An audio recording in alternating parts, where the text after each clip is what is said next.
Oh, Woody.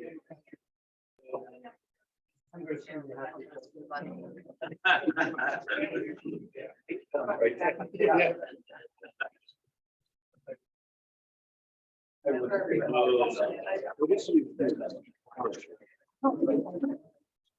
Those is out.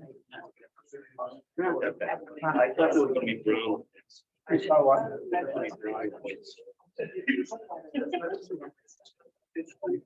See. How you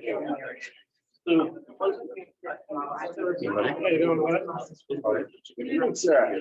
How are you?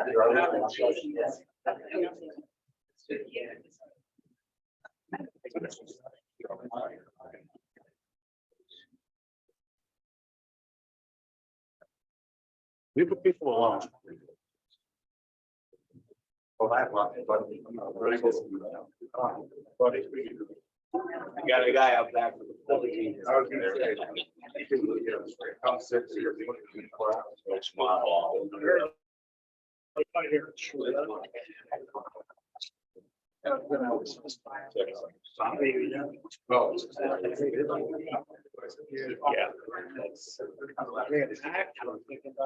I have no idea what it is.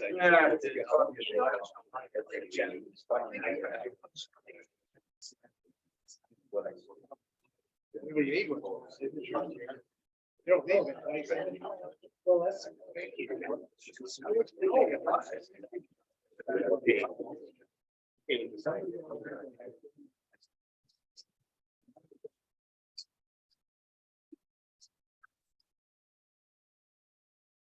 Yeah, this one thing happened when you.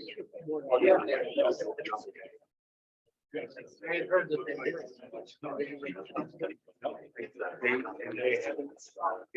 it's been posted, so if you read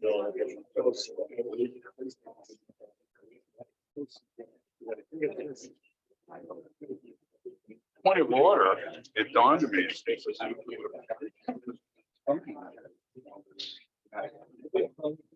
All right. Right here. Do not throw this at the audience. But it's right there. I'm not gonna use it. You don't need to. Yeah. Okay.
No reason, he said, I'm trying to.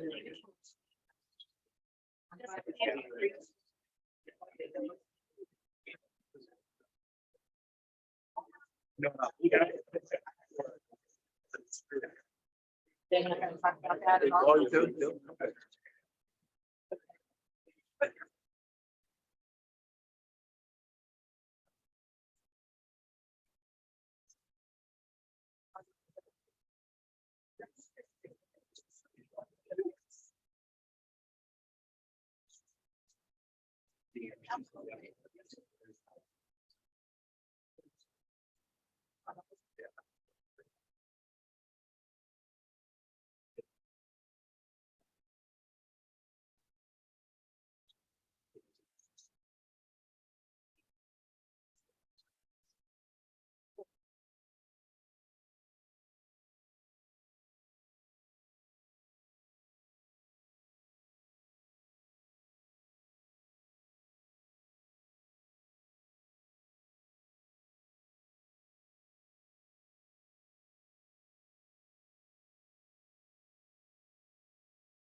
Make sure you're loud.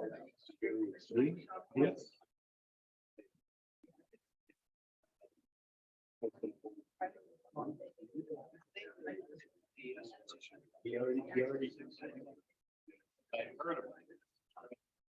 All right, good evening, everyone.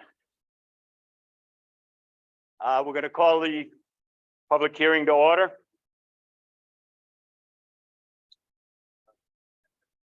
Mr. Barton, could I get a roll call of the Board of Finance members, please? Thank you. French Moore here, Mike Doherty, Present. myself, Dave Fortin. Asa here. Brandon. Bill. Yes. Michelle Ross. Here. Julie. Here. Jeff. Here.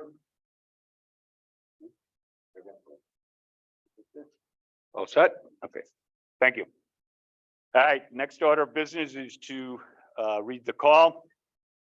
So the Board of Finance of the Town of Woodstock will hold a public hearing at the Woodstock Town Hall on Tuesday, April 4th, 2023 at 7 p.m. in accordance with Section 7-344 of the Connecticut General Statutes. Itemized estimates of the expenditures of the Board of Selectmen and the Board of Education will be presented, and the Board of Finance will hear all persons who wish to be heard in regards to any appropriation which they are desirous that the Board of Finance shall recommend or reject for the final year ending June 30, 2024. And that was dated the 14th of March, 2023, and signed by myself, Mike Doherty, Chairman. Next order of business is to elect the moderator. Do I have a second? We have a motion. We have a second. Do we have any other nominations? Hearing none. All in favor?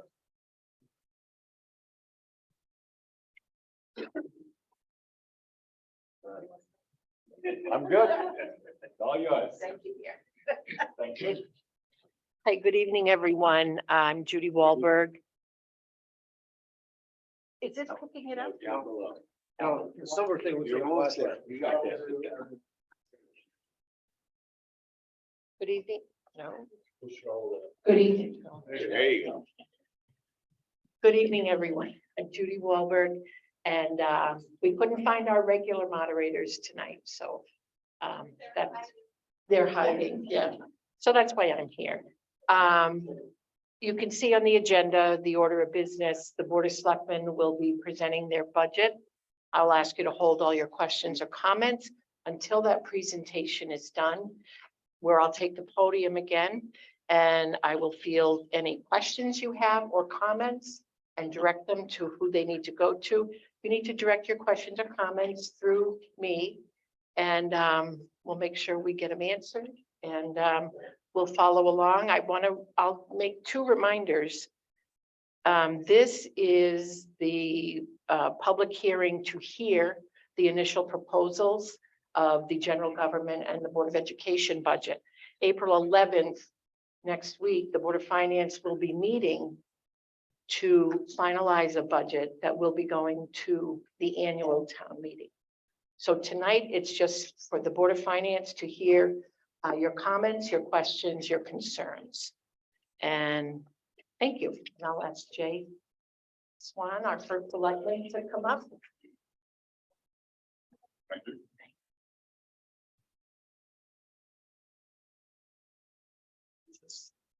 I will. Can you all hear me? Good. Would you please hold? No. I know.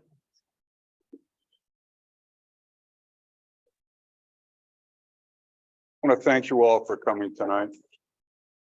What I'm presenting tonight, we, the Board of Selectmen, decided that we wanted the Board of Finance to hear what the requests for and the need expressed by the various outside entities we deal with, issues within the boards and commissions, at the town hall, et cetera, et cetera. This is not necessarily what we feel is appropriate, but we want you folks to know what is being asked of us. This may not be attainable, but we felt it's our duty to let you folks know what, what's going on, what's being asked. We're going to do a careful plan based on the allotted funding from the Board of Finance. And we'll prioritize what needs the town action. Yes? Okay. How's that? Okay, good. Thank you. Once we have the funds that are allotted by the Board of Finance, we will sit down and decide what budget we will present to the general public.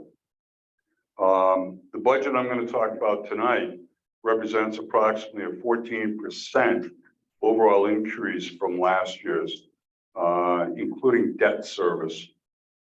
The debt increase is $276,547. That primarily is for the local bridge project. As an aside, I will tell you that the bridge discussions started in 2011. We're working on them now, and we are getting quotes. We're going through the state of Connecticut. They have to approve. We're getting designs done, et cetera, et cetera. So it's taking a while, but we're doing it. We're looking at the County Road Culvert, Peak Brook, Hopkins Road, and Butts Roads. EMS 24/7 service with paid EMTs and EMRs. That's $262,614. The reason for that is that traditionally and in the past, we've had all volunteers. That doesn't happen. You can drive by any fire department in the United States. There's always signs out, we need volunteers. We meet on Tuesday night, that sort of thing. So it was not serving the needs of the town. So we went to 24/7 back in December. It makes a difference between whether you get a response in less than 10 minutes or you're waiting 20 minutes or more. And if that has something to do with heart attack, stroke, serious injuries, it can make a big difference. Health insurance, we have an increase for town employees of $42,800. The pension, now pensions, town employees, they go through the MERS program. This is something that we elected to do some years ago. We have to continue it. I was going to say we're stuck with it, but this is being recorded. So anyway, we have to do that. That's an increase of $19,000. We got a quote from the Northeast District Department of Health, which again is required for us to use them. That quote is $30,000 and change. That will be changing because I've already talked to their board of directors. You may have heard in talking to friends or relatives that live in other towns, they also kind of got hit with an increase. So that's being addressed with their board of directors. Fire services, including the fire marshal, $18,000. $26,500. That's for diesel and gas for the highway department. $32,300. That's public recreation, health, welfare.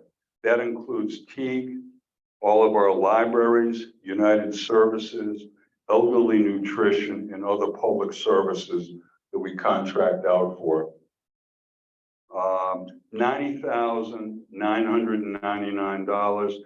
General government, that includes contracted union agreements, salary increase requests, and other government services. The total increase that I'm going to be going over tonight is $799,537.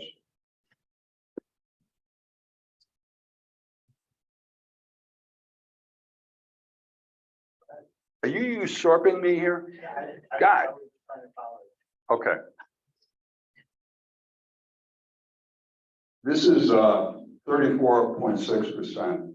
And this is the debt increase for the local bridge project that I mentioned, the bridges.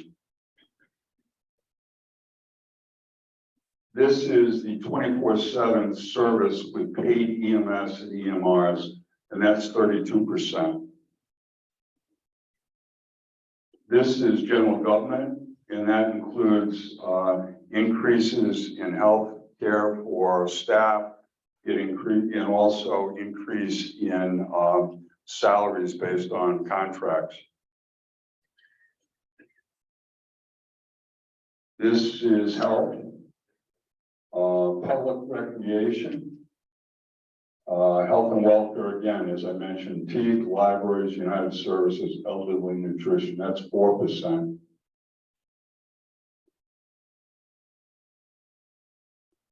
Northeast District Department of Health, 3.8%. This is why I don't like high-tech stuff. There we go. It's too late, feelings are hurt. Then we have the highway department, diesel and gas, 3.3%. And then we have MERS, again, this is for 2.4%. That's the increase in retirement for town employees. And the last, fire services, including the fire marshal, 2.3%. So basically that gives you an overall of what we're talking about. You have copies of the budget. We don't have to go page by page. You can look at them. You want me to cover the capital plan? Okay. We don't have any for that. Okay, capital plan. Showing my age. Now we use glasses. Okay. Many of these things, all right, that I'm going to mention were originally put down and it was requested years ago. And I'm just looking at some numbers. 2009, 2013, 2012. Anyway, for this year, we're looking at chip sealing, road resurfacing, and guardrails, $175,000. Prospect Street, $300,000. That's Upper Prospect Street. Hazardous tree removal, $100,000. Subtotal for the highway department, that's $575,000. Brook Bridge project, we're in the process of doing that, $435,000. County Road, the culvert, widening it, that's $250,000. I should mention, even though these bridges and culverts are on town roads, the state has oversight. There are bridges, they're on our roads, but the state has oversight. And some of you may realize this happened in Pomfret a couple of years ago. They did not replace the bridge. The state shut that road down. The town went in and attempted to repair it, didn't do a repair up to. Okay, we have an announcement. Anybody with a blue Ford Explorer, plate number 498, and they didn't give me the last 3 digits. Your lights are on. So of course, nobody's going to get up because you're going to be, oh God, they're going to know it's my truck. Okay, well anyway, your lights are on. Thank you, sir. Anyway, the state oversees our bridges and they can shut down the road. They did that over in Pomfret, so we don't want to get into that situation. Subtotal, again, $685,000 for the highway department. They're looking at a new lawnmower, $15,000. It's not what we pay for our lawnmowers, but they need the big ones. A backhoe, $135,000. Again, subtotal for the highway is $150,000.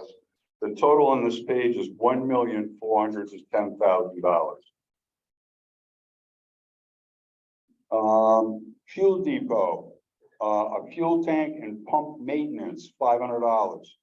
Now, that is also used by the buses, the transport children, elementary school, middle school, and to the academy, okay? In addition to our own vehicles. Upgrade the fuel pumps and dispensing system, $8,000. Subtotal for the fuel depot, $8,500. Repair walls at the transfer station, $1,750. Paving, $20,000. Subtotal for the transfer station, $21,750. Benzene cleanup. This is something that we are legally responsible for. We don't have a choice. That's $18,000 a year. Revaluation, $30,000 a year. One of the things on the revaluation, I'll tell you, is we just recently went through 2 years ago. We didn't like what they did in the sense that they did half of the properties in town. And then in 5 years, they're going to do the other half. We felt we would be better off in Woodstock if they did all of them. So we're tagging money to put aside to, rather than go with NECOG, we would go with some other towns and get another company that would come in here and do 100% of the properties. Fire protection, $185,000. Rescue and EMS equipment, $70,000. Open space preservation, $25,000. Town hall improvements, $20,000. Crystal Pond Park, the trout pond, the dam over there, if any of you have been there, it's on the edge of the property. It's a resource we have that we no longer need. The problem is any dams, much like our roads and our bridges are under state DOT. The dams are under state DEP. And we have a failing dam. We have to do something about it. We have no choice. They will come in and do it and send us the bill. So what we're doing is putting money away. We have to do an engineering study. We have to, it's the state. You must understand, I know, these folks know, it's the state of Connecticut. General government subtotal again, $373,400. So the total for this page is $403,000. Now, as I said when I began, the Board of Selectmen do not necessarily feel this is appropriate, but it's what was requested. We want the Board of Finance to know what people requested. We want you to know, and those that are watching from home to know what was requested. We, the Board of Selectmen, we're going to be going through this and making our own adjustments based on what we feel the priorities are that are going to benefit the majority of people in town. All right. Thank you.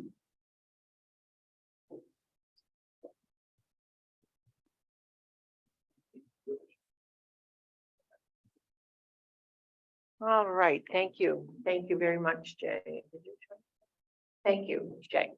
I will now open the floor for questions, comments, concerns. Raise your hand. If you feel you need the microphone, come on up front. Yes. Vision appraisal, where you said they only did half of the homes last time they did a reval. They increased the values of all the homes, right? So they used some kind of a formula for the ones that they didn't actually visit. Were you aware when you paid or saved money for that appraisal that that's what they were going to do? Jay, Should I address what? I would. Did everyone hear that? It's a question about vision appraisal. Was the town aware that only half the town was physically appraised? That's what they've done in the past, but I don't like that. And the thing is, if you live in a home and they never go into your house and they may measure the outside and they make an assumption and then they send you a bill, or they send us a bill on what your home is worth.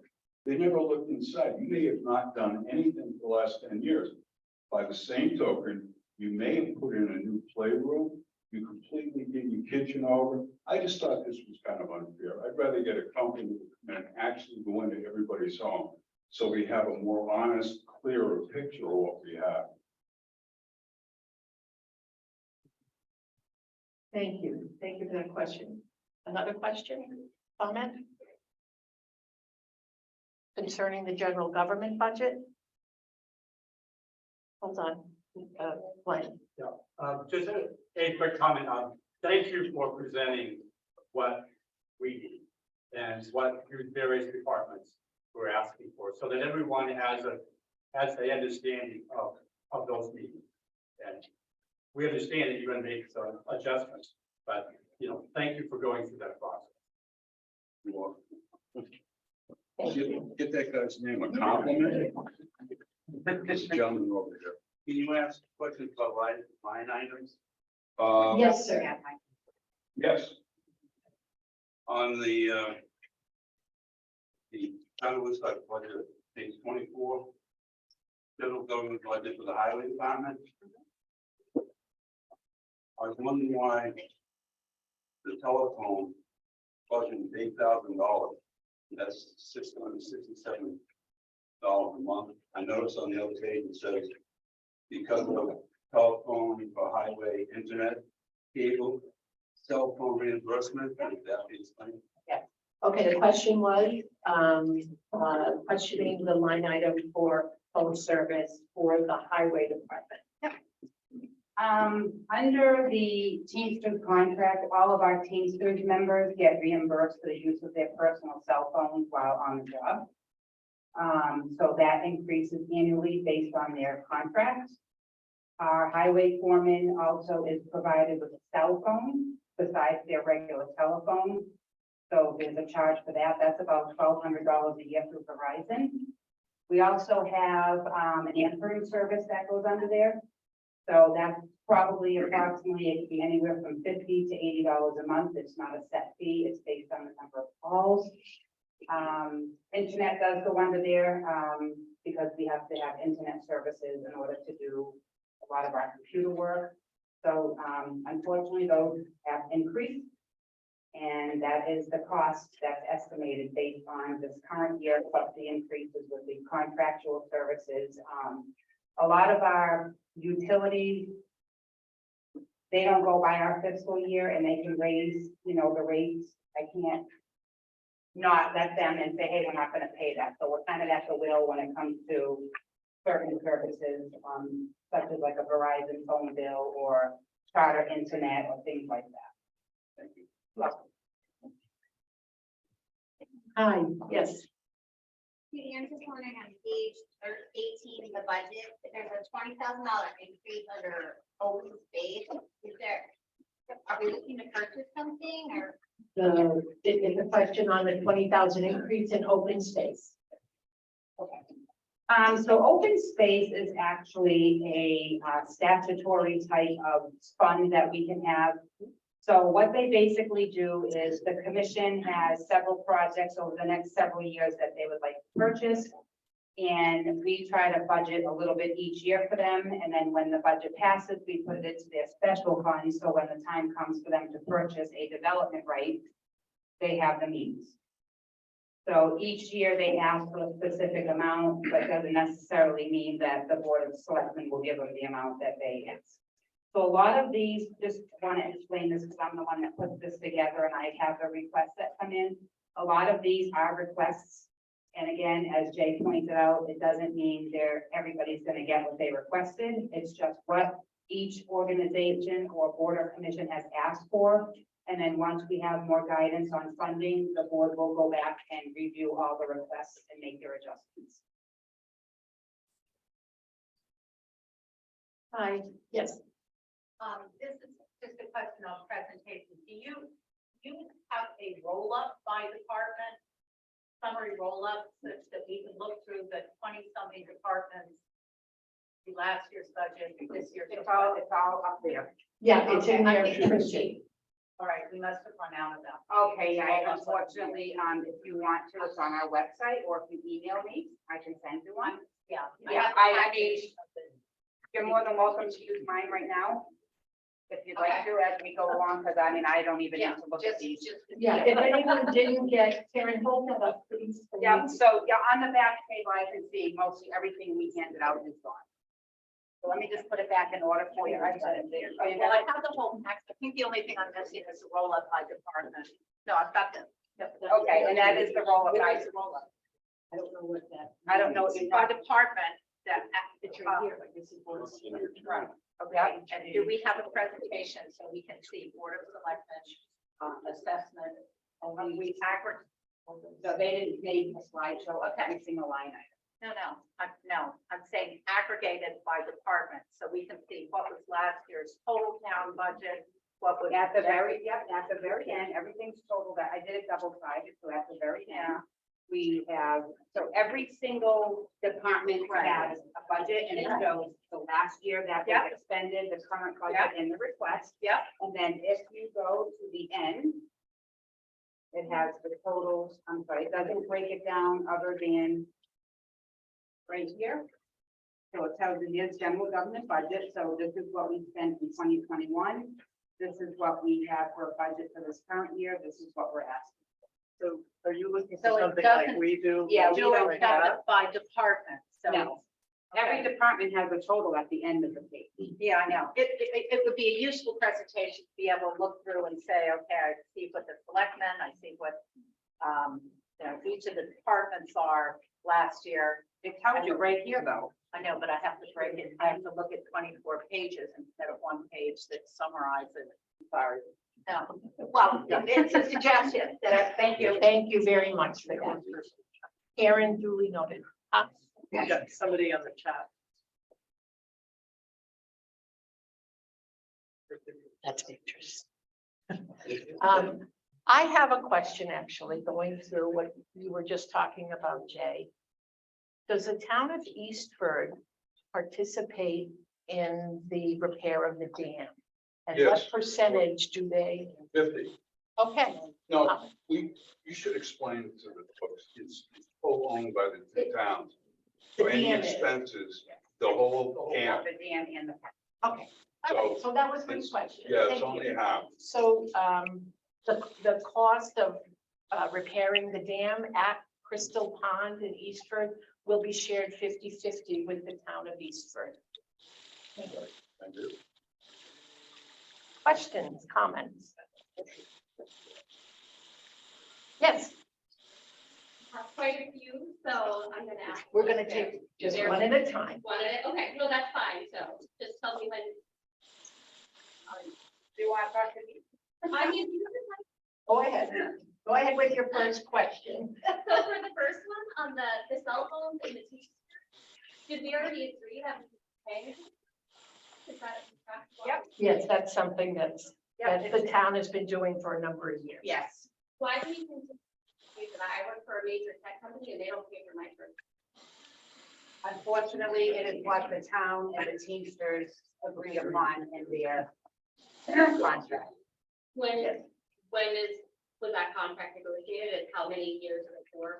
Yes, so it was, it started July of 2022, so it's a 4-year contract. Thank you. May I ask another one or? Is there someone else that has another comment or question? Yep. For those.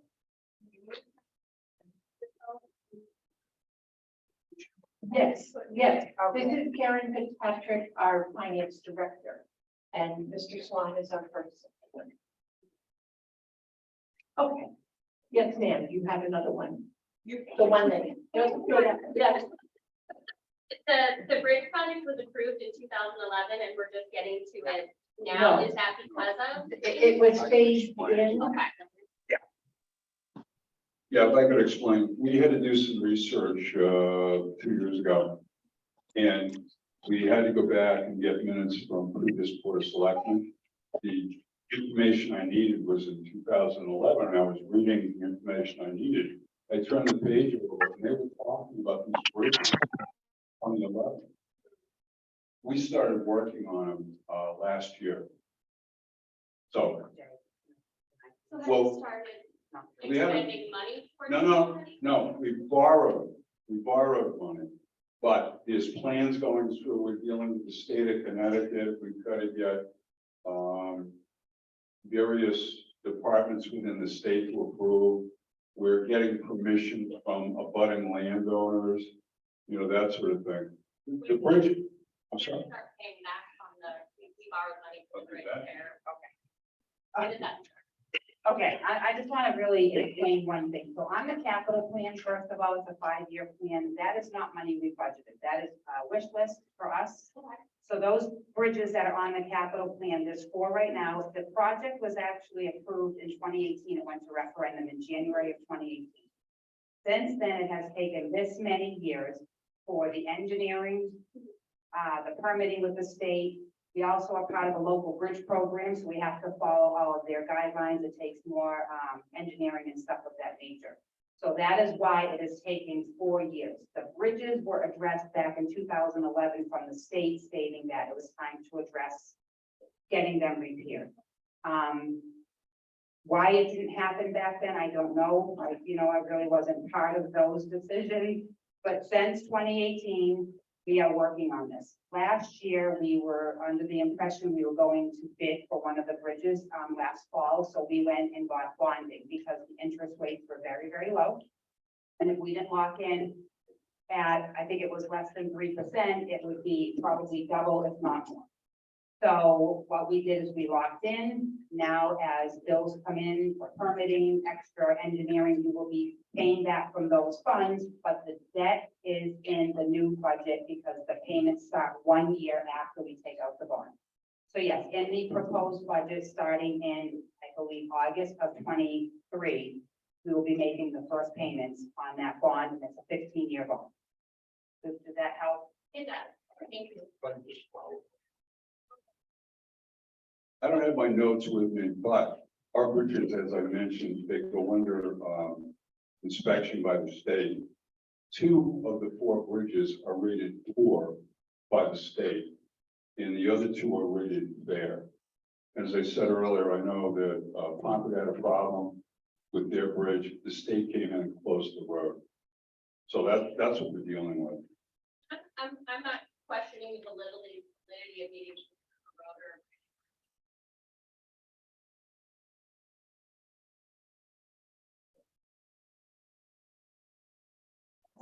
Hi, I'm just curious what our expectations are for mill rates moving forward with the next evaluation.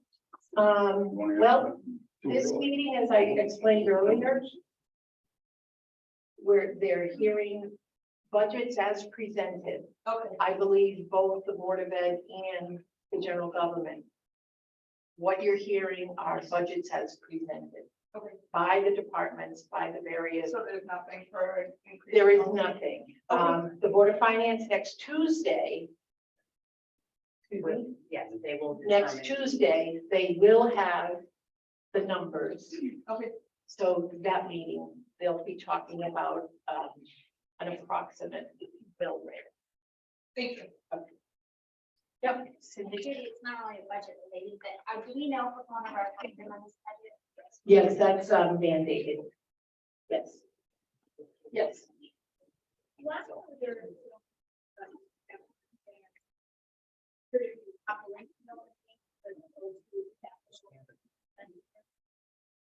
Okay, why does the capital improvement program appear to be operational? Why are there so many, like, for instance, revaluation or benzene cleanup? Right. Today on the capital plan versus. Well, first, we do get money from the state of Connecticut for creating that, just for creating that document every year. So we take advantage of that. And the projects that are on it, like Karen had said, are a wish list. Something that's not with, I mean, revaluation, we have to do the benzene thing and they repeat every year, so. Right. What is it? Versus capital. What is a capital part of these projects, even though they're in the operator budget? Okay, so I'll give you an example, reval. So that's a statute that we have to have done every 5 years by the state of Connecticut. We can use capital non-recurring funds to pay for it if we can't afford to budget for it. So that's why it's in our budget, because we're paying for the services that were done in 2021, but we need to save money for the next reval in 5 years. So if we have it on our capital plan and we can't save for it, we can go to the Board of Finance and ask them to pay for it out of capital, because a reval is a capital project. Equipment. So in our budget, we don't budget for equipment, or else we have to take out a loan. So we keep those items on there, so if we need to purchase, specific equipment, we can come back and use capital funds. So that's why they're on there. Also, we get reimbursement from the state. For example, I call it LoCIP. I don't know if it's LoCIP, but it's local capital improvement, which means the state gives us money every year to get reimbursed, and it has to be a project that's on your capital plan. So if it's not on the capital plan, I can't apply for reimbursement for that grant, which helps offset taxes. So again, these are just a wish list of things that each year over the next 5 years that the town would like to do. If all the funding was available, if it's not available, for instance, one of our items is for fire departments, so they have an apparatus fund. So it's on our capital plan, but that one we are budgeting for them, so it's part of our budget. But if something they needed ran over the amount they're able to save, they could go back and use capital funding. And those are assets that we put in our fixed asset, for depreciation and stuff. So realistically, a capital plan isn't something that, yes, we're gonna do. I know some things might look like regular maintenance, but we can't always afford to put it in our budget, so we kind of put it on there with hopes that if there's a little bit left over at the end of the year, we may be able to use capital funding. So that's why you have that. In order to use capital funding, it's got to be part of your list. Does everybody understand? Any other questions on that? Thanks. All right, thank you, Kim. All right, how are we doing? Any questions? Okay, hold on, ma'am. Had a question on, we know that one of the fire departments used some of their money that they had saved to finance the additional hours of EMS from December of 22 through the end of June. And I assume that was a couple $100,000, or I don't know the exact amount, but do we plan to reimburse them or give them back the money that they had targeted for some other purpose? Okay, we're gonna have Karen, our finance director, answer that. So technically, we budget a certain amount of money for EMS services and fire services in our budget every year. And one of them was Buck Fire Protection Association, so they put money aside for the different free fire departments. The ambulance, we give them a certain fee every year in our budget. Whatever they don't need towards their operational costs, they put in a savings. So when they do need equipment and stuff like that, they have the money. They proposed to the Board of Selectmen that they would use their savings for the next 6 months to prove that they could have a 24-hour, 7-day-a-week operation. If they are able to obtain that, they asked us to purchase them an ambulance with ARPA funding for the replacement of what they paid to keep 24/7 ambulance with paid.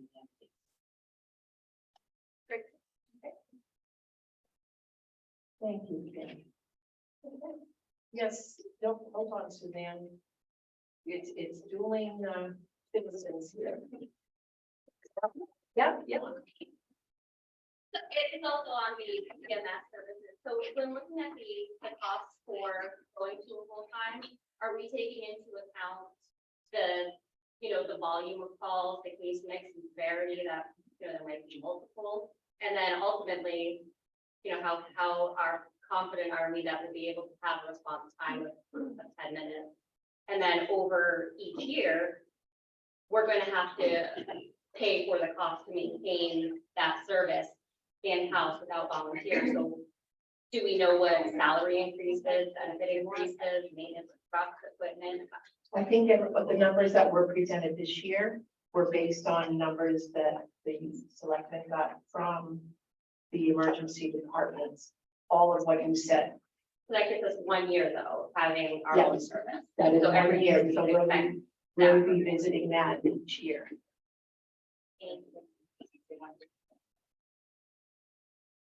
Marilyn. One thing I just want to say about that. Everybody should know that having a EMS service is a state mandate. Okay, so regardless if we keep it here in Woodstock, if we couldn't obtain that, we would have to go out to a private regional company, and it would probably cost anywhere from $50,000 to $70,000 more. I know that our selectman has had attended many, many meetings with other regional services, so right now, it makes sense for the town to keep it here. We can have a little bit better control over that. So yes, I just, so people are aware, we cannot not provide emergency services, so we're kind of like captive to their costs. Right, and it's more, is it more cost effective to continue the model of contracting for it or bringing it into the town? And that's what we're gonna need to see over the next year. Yes, sir. EMS. If there are any volunteers that are still interested, will you run them concurrently or is it one or the other? And if so, is there any cost break with them? I think, yeah. Yeah, the issue with that is if you're currently certified and you want to volunteer, that's fine. You cannot be a paid member of that squad and also volunteer. It's one or the other, okay? The other thing is as I mentioned earlier, nationwide, there's a real shortage of volunteer firemen, EMS, EMR. We just felt it was better to go with paid 24/7 because it won't take me 15 minutes to go from my house, pick up the unit in South Woodstock, and then go to your house. If they're already there, they can respond to your home and get there. And again, time is of the essence. Just again, as you may be aware, Thompson had some issues in the last year. They've gotten involved with Putnam. They have a cooperative program, Thompson Putnam. I've been attending their board meetings for a year. I also had talked to Concord. Concord had a service over there. One of the services that served Dave Kimball left. The one that is in Concord is now serving Dave Kimball. So my attitude is I'm going to bet on the home team. And that's why we're doing what we're doing.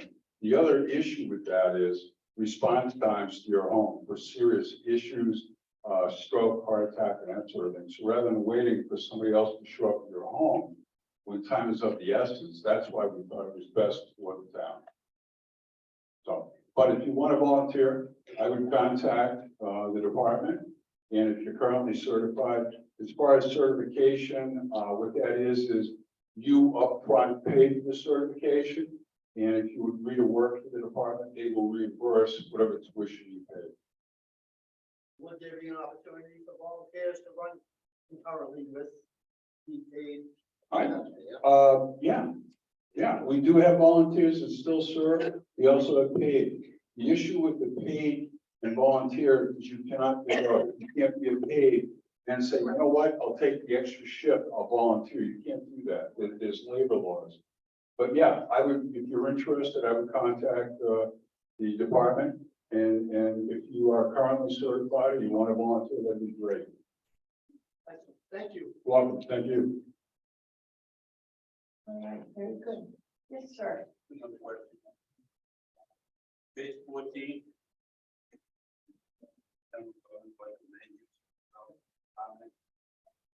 Continues contractual services. Footnote says contractual services or contracted town planner by zoning consultants. But on the previous page, there is no budget for town planner. We don't. So on the previous page for the town planner, we have to legally show 3 years. So until that fiscal year 21-22 extended comes off, I can't remove that page. But if you look at the footnotes, the contractual services under land use is a town planner for ECOG.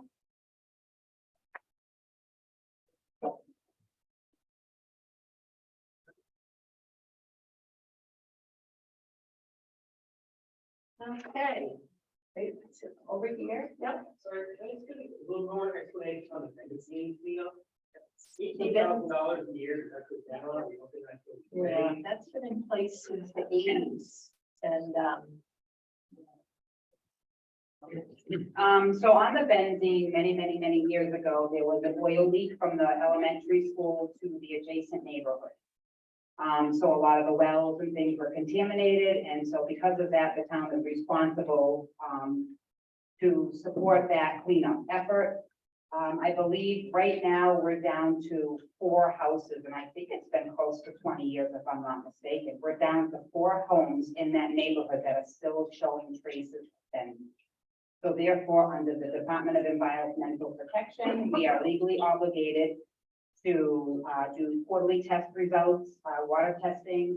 We have to, if a filter is clogged because of traces of benzene, we have to do all that. So yes, those are contractual services. It used to be about 15,000. It has increased as of last year. So even if their system needs to be repaired, unfortunately, the town has to.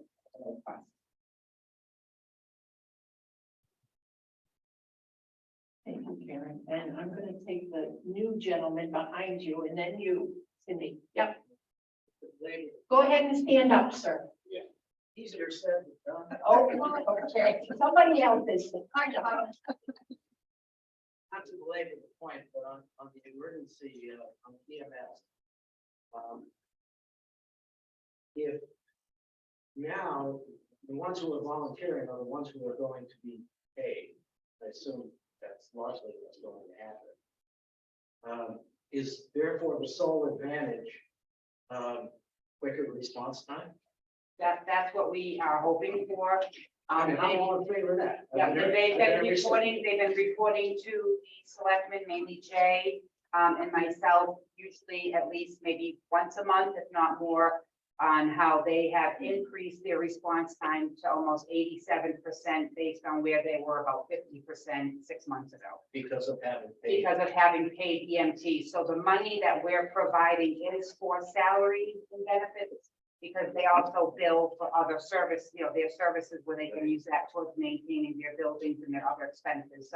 So far, I'd like to say I'm very proud. They've worked really hard to get this far. They've been doing a fantastic job. I would trust any one of them with my life, my child's life. I'm glad we're here. Yep, I'm glad they're here in Woodstock, and if somebody can be at my house in 10 minutes versus 20 or 30, I'd pay twice. Thank you very much. Thank you for the question. Yes, Cindy. Why did MECOG go up so much? Are we getting additional services or? On what service? Which service? The whole, the total? Yeah, it went up like. That line item. On which line item? Because there's several throughout the budget. I need the page and I need the service. We have animal services, paramedic, interstaff. We have a lot of different services. You have town planner. Dave mentioned that he talked to MECOG, the amount had gone up that they were charging and that he was gonna speak with them and that he thought. Are you talking Oh, no, about, that was- are you talking about That was Northeast. NVDH? I'm sorry, yes. Okay, so basically on NVDH, we are a regional service with the Northeast District Department of Health down in the Danielson area. So when they sent us their proposal, they increased from I think it was 7.25 cents per capita to 11. And that was the increase because they feel they need to make up from COVID. They had to hire extra people, had provided extra services. So they were looking for an increase to be able to provide those additional salary, staff, benefits, building maintenance. We are entitled under statute to pay that. When that happened, the several towns that are all within this district had a meeting through MECOG. That's what I think Jay meant to say. And many of our towns were very discouraged with that. So we budgeted for now what they've asked for. They did tell us that they were going to go back and meet and hopefully adjust the price. So Is that something we can negotiate or we can pay? I reached out to the attorney. I mean, they're the ones that are going back with Northeast District Department of Health has a board that they will be going and sitting back down after hearing all the surrounding towns' unhappiness. And they're hoping to reduce it maybe another $2 and some change per capita. So there might be a slight increase of maybe 15,000, but we don't have that number yet. So that's what they meant where he and several other towns, Pomfret, Putnam, Thompson, all the towns that are affiliated with the NDBH were very upset because everybody got this huge high increase. And we can possibly look at other options. I know Jay talked about getting our own sanitarian, what that would cost versus what we paid towards the cost of NDBH, but we have to have the service. So they're the closest to us. So it is being taken in consideration and we're waiting for them to come back with a lower price so we can adjust our budget. The other part of that is a follow-up is I spoke with the executive director of the health department just to our west. And I said that all of the towns that are involved in NECOG with Northeast District Department of Health, we're looking at other options. And I said, we may have Pomfret, Woodstock, Capital and Eastford be interested in joining you. Anyway, he's meeting with his board in April. He's going to get back to me. I also spoke to the chair of Northeast District Department of Health a week or so ago and expressed our displeasure. And it's not just the health department. You have to understand, anytime anybody's building a house, putting in a well, anything like, anytime you disturb the soil, you got to get a sanitarian in there to test it, to get approved, et cetera, et cetera. And I've got more contractors calling me. They can't get all of the sanitarian. So that's another issue that we're less than pleased with, which I expressed to their care. So he has gone back. They issued a letter last week that they're changing their past executive director is no longer with them. And they're reorganizing, and they gave me numbers of who is going to be doing what. And I was assured that they're going to send us another proposal for this current year that's coming up July 1. So we'll see how it plays out. Thank you, Jay. Excuse me. Any other questions or comments on general governance? Suzanne? I just want you to know I've had this budget for a few days, so I've done lots of looking at it. That's why I have questions. What was the philosophy in salary increases? For instance, with the highway department, do we have contracts and we already know what percentage we have to give them versus the other union we have in town hall versus the department heads? There seems to be discrepancies in terms of what it looks like the percentage people are getting. The unions are all set. The town hall contractual. The highway workers is contractual. But can you tell us what's the contract? What does it say? Are they getting 5% I know off the top of my increases? head, the town hall, it's straight 2%. The town hall union is 2%. Yes. Okay. And with the new Teamsters, I'm not ready yet. Okay. So with the new Teamsters, basically for the first 6 months of the new year, they got an increase. And then the second 6 months of the same year, they get an additional increase. So it kind of overlaps. So it's almost $1 per hour for the first year in fiscal year 22, 23. So the next year, I believe in July, it's an additional 50-cent increase. And then after 6 months, it goes to another 50 cents. So it's kind of like how do I want to say this? By calendar year in their contract, it's not showing in the same fiscal year. But in the calendar year, it looks like they're getting $1 an hour raise. That's how it staggers. As far as like the department heads and things like that, so some of us are not under contract, some of us have like agreements and stuff. The problem that we are finding is Woodstock's salary for professionals is extremely low compared to local towns of the same size and the same population, the same budget.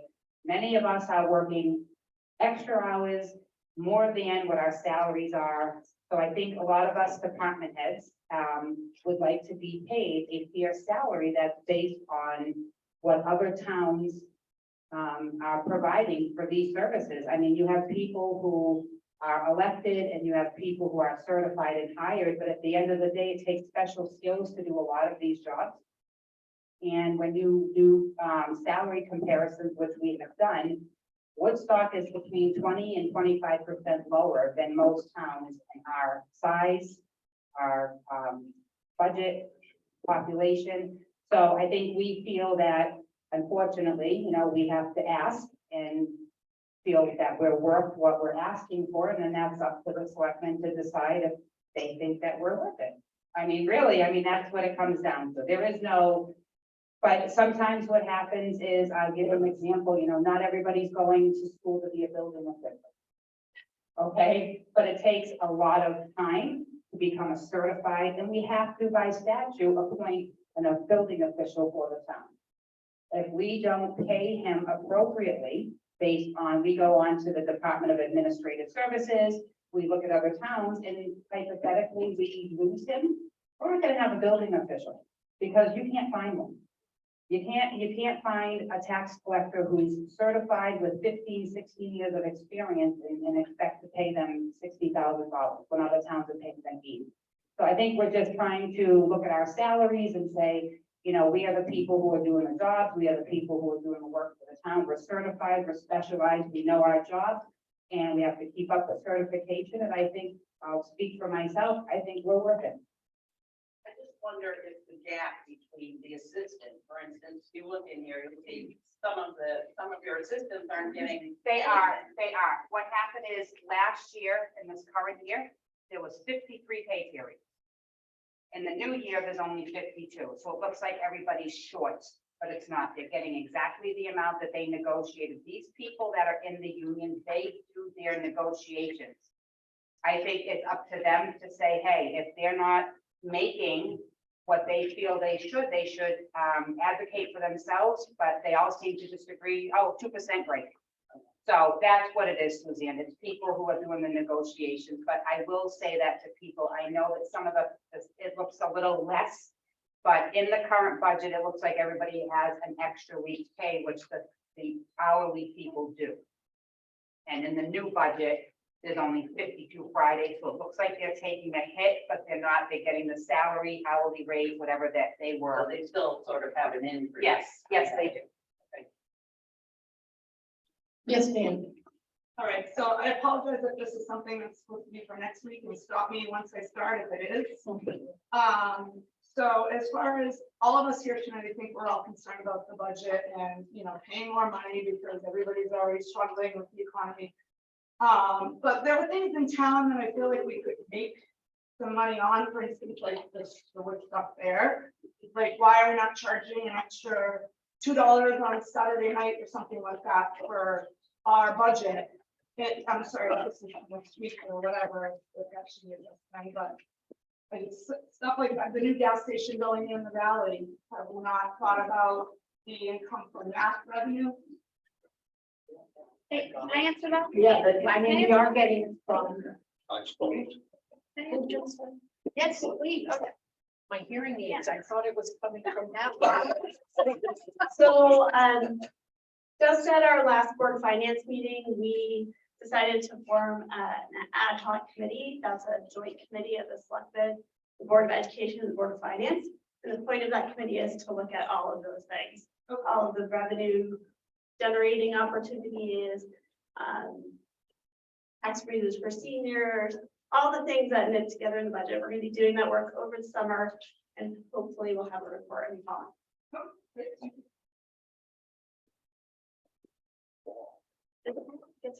right.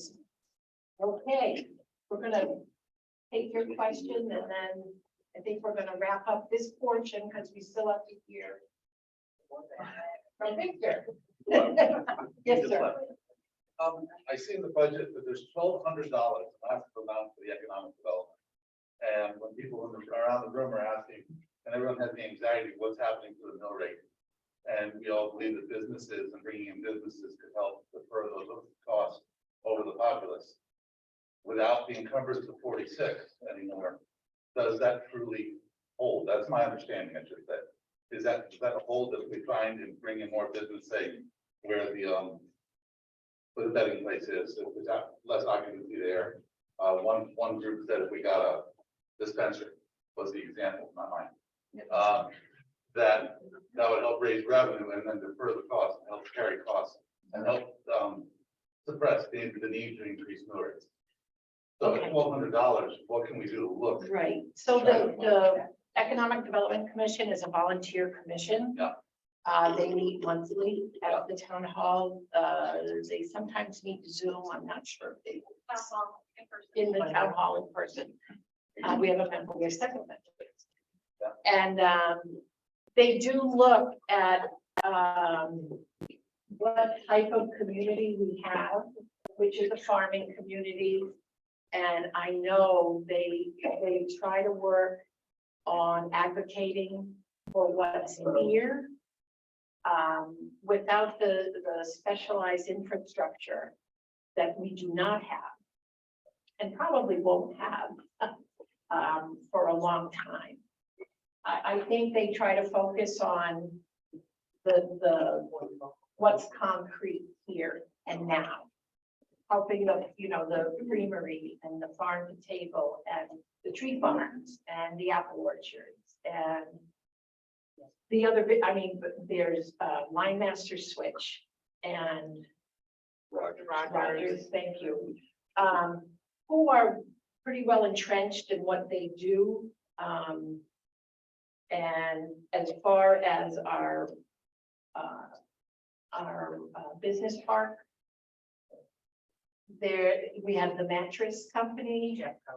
Jeffco is there, and for manufacturing companies, that's really That's where we are. That's where we are. Now, Rogers Corporation is a multi-billion-dollar corporation. It is. And as an ad hoc committee or a committee that meets voluntarily, what do they do there? And I guess the question, I just sort of need bouncing something off my head right now. Yeah. What do they offer as a facility there that could be expanded Okay. in that same footprint or marginally in that footprint?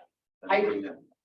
I do think that that's something that there are two members here that I see there. I might be missing someone that hear you. Yep. And we'll look into it.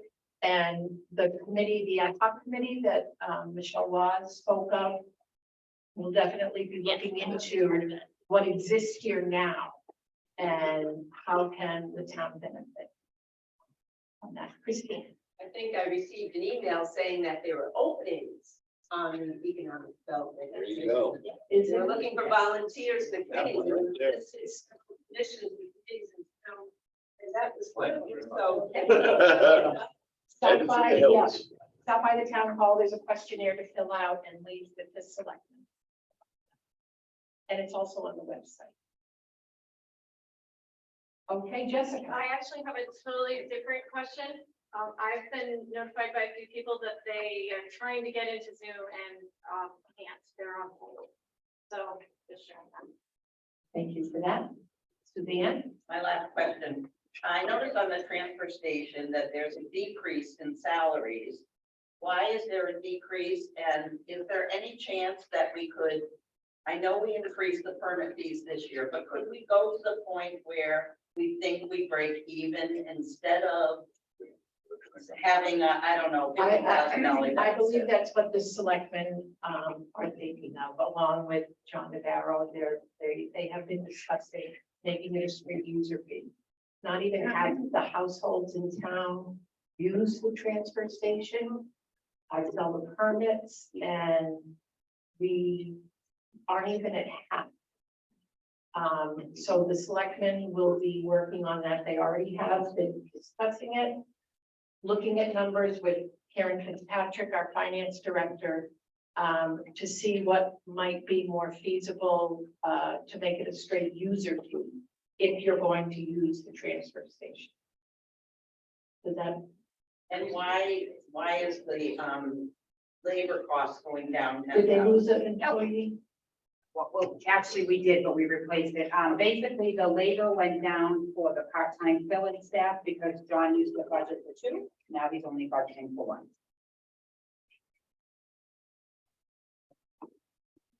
Okay, Somebody on chat. all right. One more question. Related to the transfer station itself, I don't use it, so I may hear it on the topic.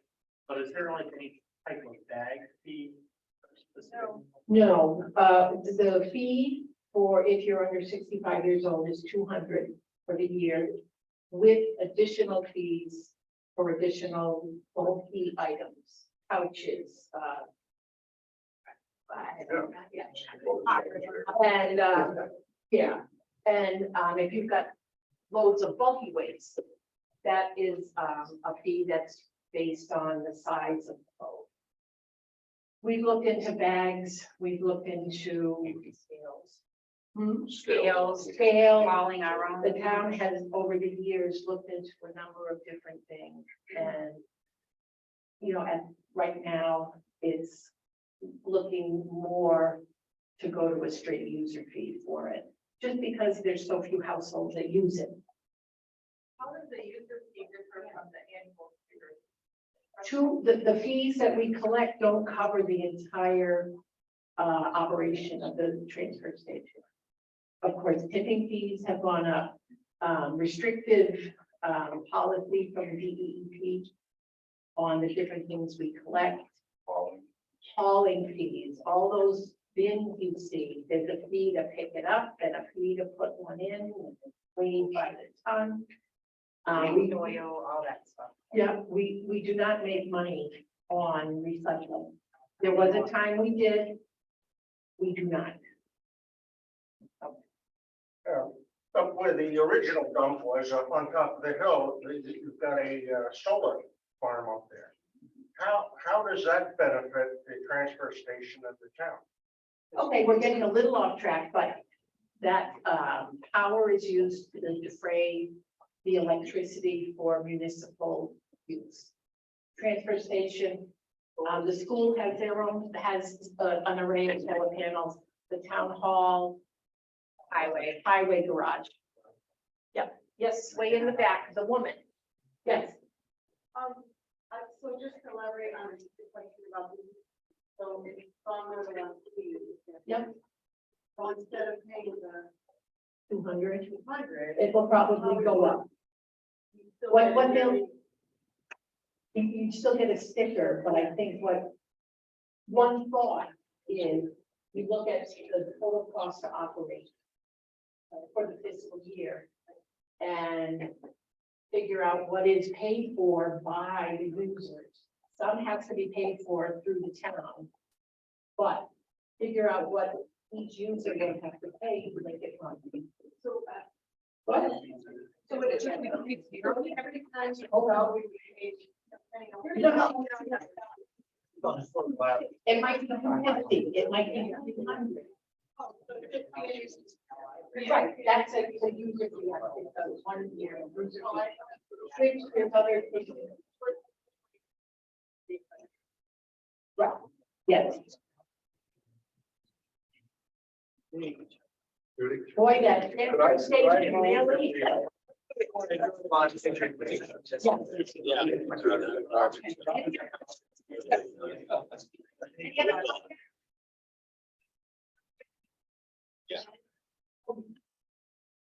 Yes. Whether they use it or not. Well, maybe if a majority of the household used it, they would look at that. But a majority of the households don't use it. If they paid for it, and didn't use it, well, then that's. That's a big question mark, and you don't know. But But Michelle, put that down for the. here we go, Michelle. Yeah, there you go. Victor, I'm going to introduce Victor Toth, our superintendent of schools, who will be suggesting the Board of Education proposed budget. All right, thank you very much. I don't know if it's a good thing I'm going to or a bad thing. They haven't thrown anything yet. Yeah. Yes, that's good. All right. All right, so I'll go through our presentation. You have the sheets in front of you. What I'll do is give you an overview. One of the first things I wanted to start off with was when we started this process in January, tri-board meeting, all of the meetings that we had, and we also had a survey that Jay and the town hall put out. And one of the questions was all points being important. Please rate your priority spending for the 23-24 budget between neutral up to most important. So the two areas, 67% of the 381 respondents have with education as being a priority. And of course, public safety was another one of those high priority with 49%.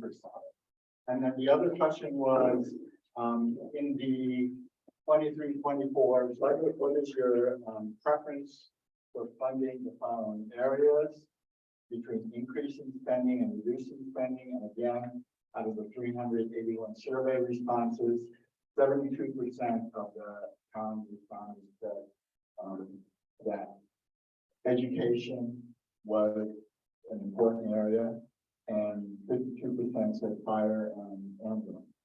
And so that was one of the driving forces behind the Woodstock Board of Education budget presentation. We wanted to put together a budget that we are required as a Board of Ed by the state to put forward what we believe that the students need. And we also took your feedback as being what you felt as a community. And so we put those two things together and we came up with a 3-year improvement. So the 3-year improvement plan is a strategic plan that the administration, the Board of Ed worked on how to, based on our ranking of being 164th out of 169 towns in per pupil expenditure, what is our plan moving forward? How can we play a little catch up? So the 3-year plan this year is part of the budget, the first year, and then we have 2 other years. So one of the important things we felt is one of our weak areas in the elementary school is math instruction. And we felt that a math instructional coach, which is something that most school districts have, many school districts have one math instructional coach per building. We'd like to have one for the district that would tie together a new illustrative math program that we introduced at the elementary school and tie it together with the teachers, because especially at the elementary school, you have about 20 teachers all teaching math. So there has to be some cohesiveness there. We want to add a 4th grade teacher for next year. Our 3rd grade, if you have any 4th graders, thanks for moving into town. But our 3rd grade has grown quite a bit over the year, and we now have 25 students in the classroom. So we're asking next year for the 4th grade, those 3rd grade students, to add an additional teacher. We have not had a librarian in either school for several years now. It's always one of those things that by budget time that we eliminated. So we're looking at sharing a library, especially half time at the elementary, half time at the middle school. One of the things that we hear from families in the community is pre-kindergarten. We have a kindergarten lottery that we do every year, and we usually have about 30 or so people on the waiting list to get into the pre-K program. So one of the feelings on the administrative and board side was preparation for school has suffered a little bit because of COVID, and students are coming into pre-kindergarten less school ready. So the idea of adding an additional pre-K teacher, which would allow us to about accommodate the half-day programs, about 60 students, was building up the foundation of our schools, starting out pre-kindergarten and giving everyone in the community that opportunity. If you add pre-K, we would also need to add paraprofessionals to support the students, especially when you have a lot of 4-year-olds running around. Extra pair of hands are helpful. Our elementary school language arts materials, we also always need to purchase additional materials for that language arts program. And then professional development is something that you expect your physicians. We also expect our teachers to learn new skills. And that's something, again, that we always put aside when it comes time to the budget crunch. And also we have software licenses, progress assessments that were required to provide by the state and federal government. So one of the things that the state has taken a look at is the software that we use to assess the students. And they have told us that one of the programs that many of the districts in the state use is no longer acceptable. So we need to purchase a new software, and that is going to be something that is an additional cost. Next year, our strategic plan looks at adding a math coordinator for the entire district, a literacy coach in the K through 8th grades that would tie together our curriculum at the elementary and the middle school. We need to upgrade our middle school math program, and we're looking at either illustrative math or envision math series for the students that are leaving the elementary school as they move up to the middle school. We need to purchase more materials, reading materials to go with our language arts curriculum at the middle school. Social studies curriculum, we need to start taking a look at that and aligning that curriculum with the state standards. And that's something that we would do with bringing in teachers and having them write the curriculum and providing them with a stipend. Same thing with science. You can see all of these subjects are continually evolving. And last but not least, here we have technology. Everything that we use right now, we have our iPads for all the students. We have smart boards in all of the classrooms that will need to be replaced. They're projector-based. We need to go to the LCD, the screen-based technology. So again, that technology refresh is something that's going to be an important part of what we do moving forward. And for 25-26, so we're talking 3 years out, health and wellness teacher at Woodstock Elementary School, a second math instructional coach that would be ideally located at the middle school. So we have one at the elementary and one at the middle school, a second literacy coach, again, that way we could have one at the elementary, one at the middle. And these are just common things that most school districts in the state have. We'd like to add back a Spanish teacher. You may remember several years ago, we eliminated one of our Spanish teachers in 7th grade, and we just have Spanish in 8th grade, a literacy coordinator K through 8 to tie together the curriculum from kindergarten through 8th grade. We need to upgrade that social studies series at the middle school. As you know, history is constantly changing, and continuing with our technology refresh. So this is a 3-year look out at what we as a Board of Ed and administration feel is important. Are we going to do it all in 3 years? That's why we're all here. It may take us 4 years, it may take us 5 years, but at least we have a plan so that we know what direction we want to head and what direction the community wants to head. So with staffing, this proposal does include additional staffing. Our per pupil costs continue to rise across the state, despite, and you know that many districts, most of the state has level enrollment, sometimes declining enrollment. So the costs are increasing despite the decrease in enrollment. The staffing request that we have in this budget is based on lost positions, as well as I've told you before, looking at the district needs based on state and federal testing data. And the data, one of those important points was our math performance. We need to inject and boost that math performance, and that's where the math coach would come in and the other math materials that we have in the budget. Known increases, special education, that's a mandated program from the state for our students with special needs. Woodstock Academy tuition, right now we know Woodstock Academy tuition is going up 5%.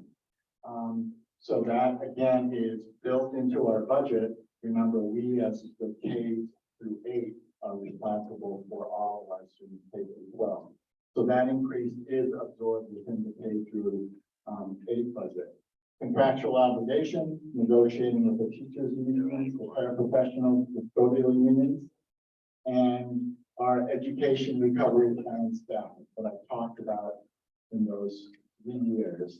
These are the things that we have in our known increases.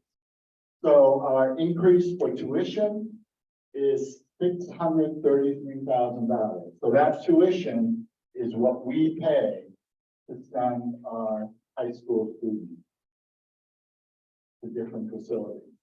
So Woodstock Academy, our tuition there is going up $228,000. Our special ed tuition at Woodstock Academy is going up $587,000. So again, these are mandated increases that we have to pay based on 10-34, the state regulation. Tuition for Killenly Boag is $20,000. We send 9 students to Killenly Boag. We have 1 student going to tuition for the ACT program in Wyndham. Quinnebog Valley Middle College. We actually have 1 fewer student going there, so we have a decrease there. And then we have special education tuitions, which are actually going down this year. And adult education is something that we're required to provide. Every town has a different calculation for the adult education that we're required to pay by the state. Our salaries with this budget is the one with the improvement plan.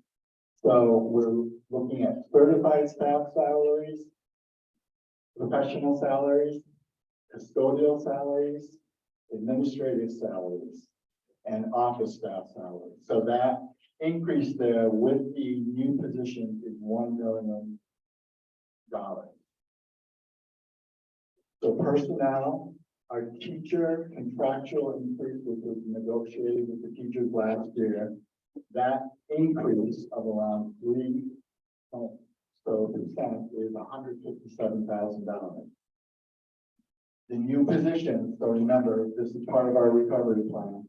The math instructional coach, the 4th grade teacher, the library and media teacher, a pre-K teacher, and retaining our 4 teachers that were provided through the ESSER, or you may know better as the American Rescue Plan Act. We were required to hire additional staff to assist with recovery during the pandemic, and those 4 positions were being paid for by the grant. They are now necessary to be absorbed in the budget. So again, those teaching positions are part of the recovery plan. The paraprofessionals, our teacher assistants that are in the classrooms, their contractual increase is $39,000. And we are looking for 5 regular education paraprofessionals at Woodstock Elementary School. And you may recall from a previous meeting, many of you have been to, there was a time when we had a paraprofessional or a teacher assistant in every classroom at Woodstock Elementary School, K through 4. We currently only have special education paraprofessionals. So as part of our education recovery plan, we are looking to add 1 paraprofessional to each of the grades, K, 1, 2, 3, 4. And that's primarily to assist, especially with the new math program. The new math program is very intensive. State requirements are very high, so they're trying to give that additional support to the teachers and the students. We have a English language learner, special resource paraprofessional that we are required to provide for our incoming English language learner students. And then the other new positions were the 3 paraprofessionals. District benefits, substitutes. I heard a gentleman back there asking about volunteering. We actually pay you to come to the school. So if you want to substitute, where we need substitutes, just call 860-928-7453, and we'll sign you up and we can use you. So it's kind of a voluntary thing to do it. So, health insurance, we participate like the town does in the state partnership program. There's a 7.1% increase, and that is part of our health insurance increase. Again, as Jay was saying, the municipal employee retirement system merged. We have been given a mandated 19.57 increase. And that is another increase there that we just have no control over. Transportation, those are those DATCO buses you see around the town. That's our contract. And also bus fuel. So I have a question mark next to bus fuel because we've noticed that the diesel fuel prices are going down. And right now we're budgeting at, are they going up? They're back. Right now we're at the town. 390, so could, what did you hope for? It could go down? That was the decrease of barrel production. All right, so. And special education services, the total budget for special education is 295,000. The state of Connecticut gives an offset. So we hear bad things about the state. This is one of the things that they provide us with an offset of $180,000. And it's paid to municipalities to assist us to pay for special ed. So that's something that we have calculated into this budget. Woodstock Elementary School, the increases besides staffing are the software increase I talked to you before about the new progress assessment software, reading series material. This is just traditional reading workbooks and books that we need to provide for the reading series. And then professional development. This is again going back to training our teachers, keeping them up to date, especially in areas of math instruction. Woodstock Middle School increase, 72,000. This proposal includes reinstating Woodstock Middle School athletics. Right now, parents pay for their students to participate in athletics. Next year, this year we're paying currently $250 per student per sport. So this is one of the areas that the board and the administration felt, just to be fair to everyone, we'd like to reinstate this. It's probably not been in our budget for about 10 years or so. So this is something that we felt that would be important.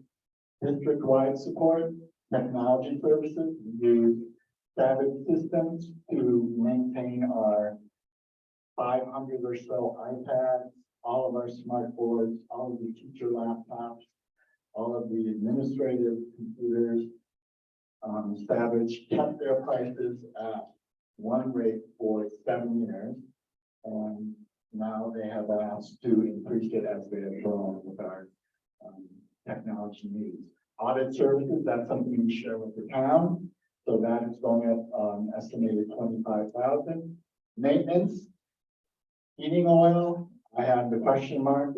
We're budgeting right now for $55,000 and 3,899 per gallon, and that we're hoping will go down. Okay, so I'm always very optimistic.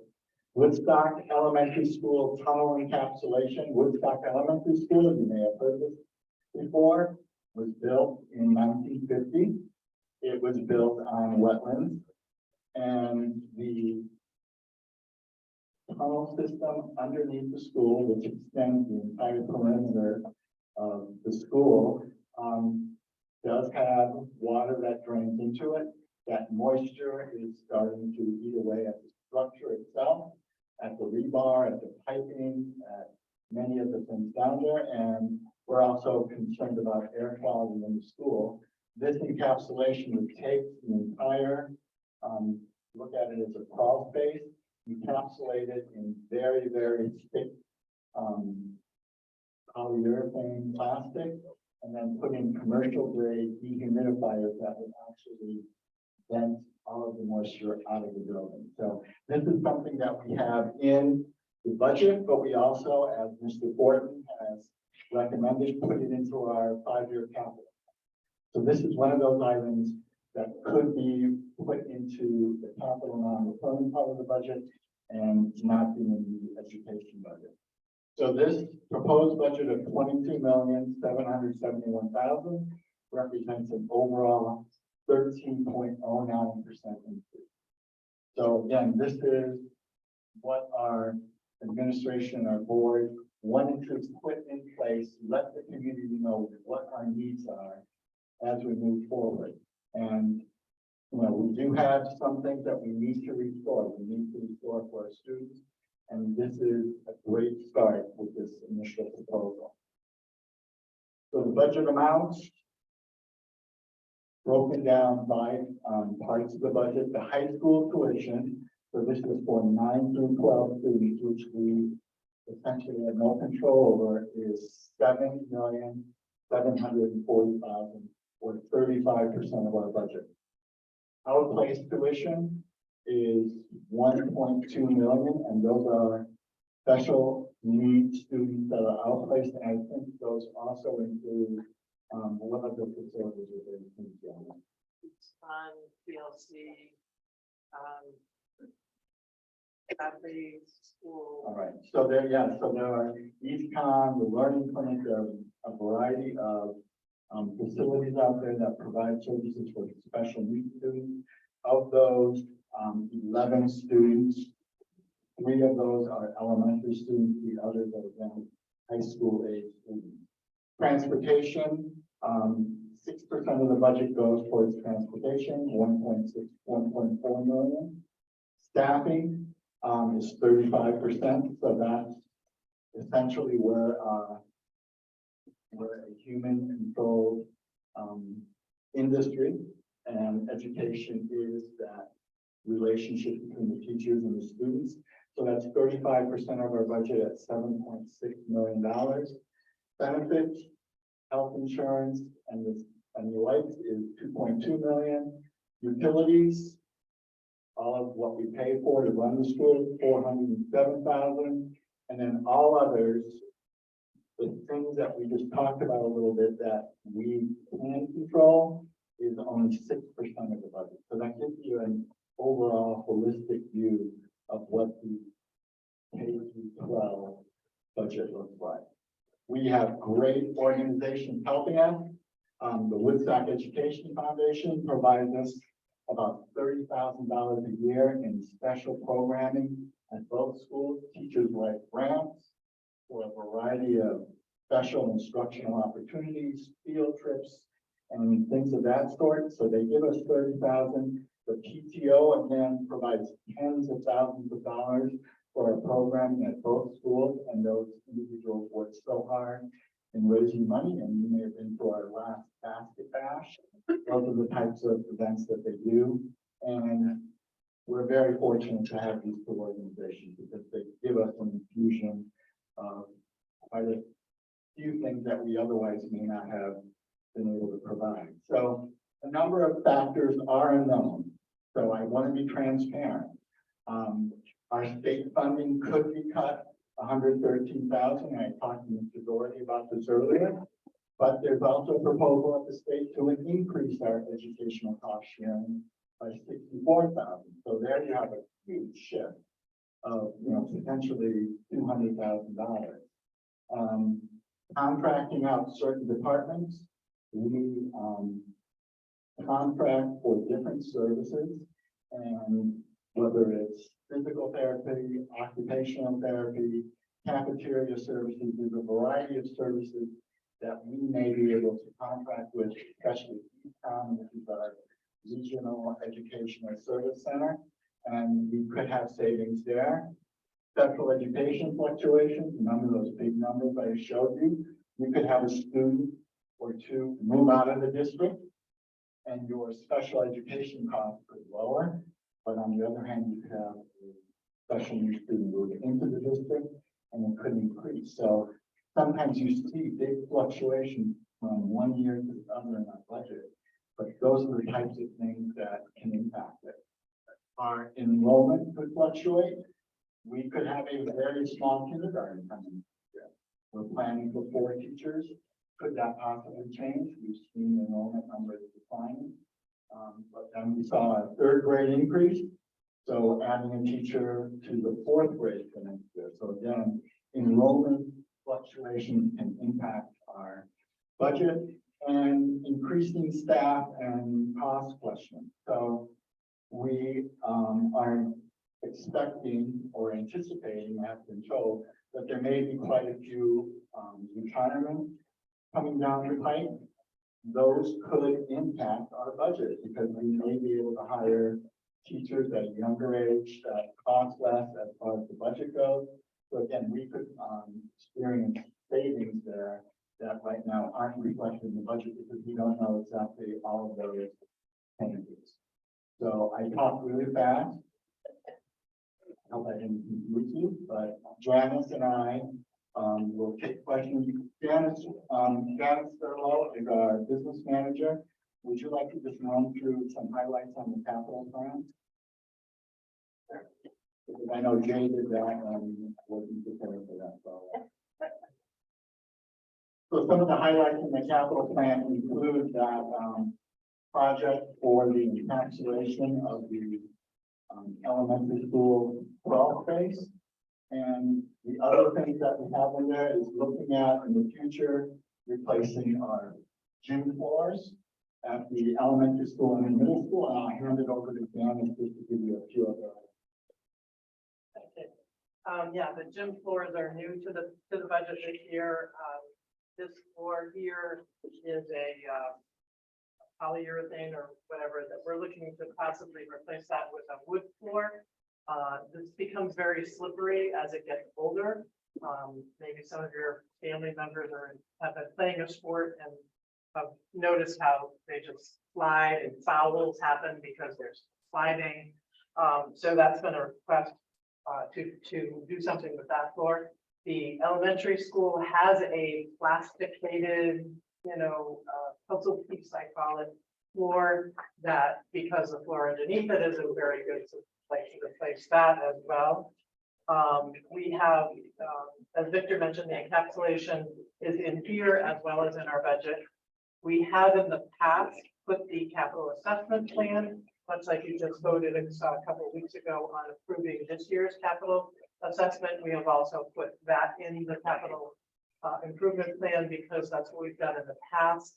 Again, the Board of Finance will tell us which budget that they want that amount into.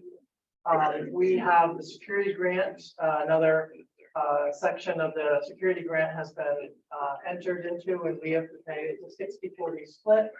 The state will pay a certain portion, and that mostly is the video cameras that are all over the school district. And there's some software also that the state would like us to purchase. So we have yet to be approved on that for that plan, but again, the town owns a portion of it, so we put that in the capital plan. Repaving the parking lot in various spots. We'd love to do the whole parking lot, but we know that that's very expensive, so we only have a small piece of it that would be projected out every year. The intercom system, this building, we have estimated 25,000. The elementary school is 2,000. We did get the 42,000 approved by ARPA from the town, and they are starting to work on that next week. So that amount can actually come out of the budget, but at the time that we did this, that hadn't been approved. We need to replace the picket fence around the classic school building. So that's about 14,000. What else is new to this budget? Replacing carpets in the music room and the band room. We have one price quote on that, so we put that in here. We still have to get 2 others, but so it may be cheaper, but we are at 24,809 for the carpets in the music room. And in the media center, it's 20,258. We bumped that to next year because we won't be able to get to both of those projects in 1 year. So if they're approved, and then we have air conditioning in the 5th and 6th levels of this building. We do have air conditioning in 7th and 8th, and that's going to be a 2-year project as well. Again, if approved in the 5-year capital.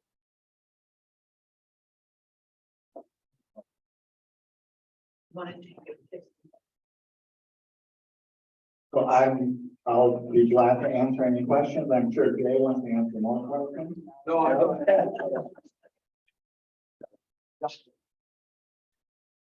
You talked about improving an improvement plan that raises the expenditure per pupil. I would rather understand how you're going to increase performance by those pupils. I mean, what we're paying for is educating kids, and I understand that right now the test scores don't shine very well based off the way they may have however many years ago I went through the system. So is there a way that you're going to measure the success of your expenditures by tracking the improvement in our performance of the kids? Yeah, and that's a very fair question. And the things that we're trying to put in, especially in the math area of math, we will be held accountable because we will have the SBAC testing in third, fourth, fifth, sixth, and seventh and eighth grade, which will, hopefully what we're targeting is to improve and boost those scores. So we will have a, a definite way to measure that and show the community if the improvements that we are making make a difference. So you will be able to see that, and hopefully with the new math series that we have put in this year at the elementary school, along with the addition of the paraprofessionals and math instructional coach, those are the kinds of things we're trying to put in place. That's a very fair question. What is the average class size going through grades? That is something that we look at. So right now, there was a point in time when we had 5 teachers at every grade level, kindergarten through 8th grade. Now we only have 4 homeroom teachers at each grade level, except for a proposal for 4th grade and next year in the 8th grade. So now we only have 2 grades that have 5 teachers per group.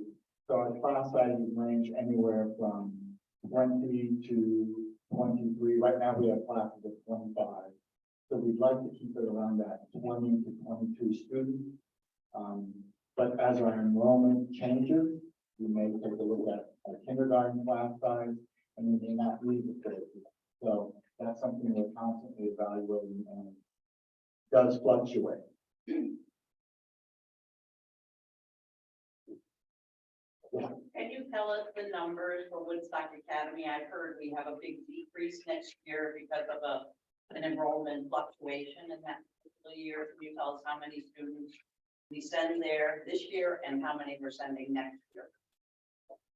Take that.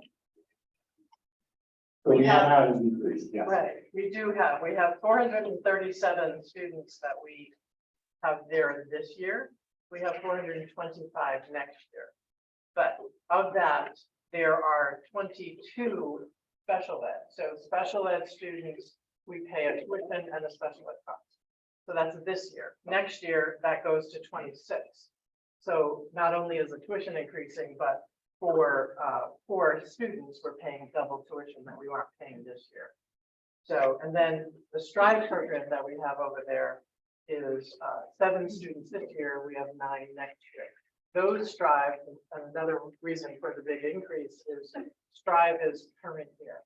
Whereas what we're paying for with the academy tuition is last year's population.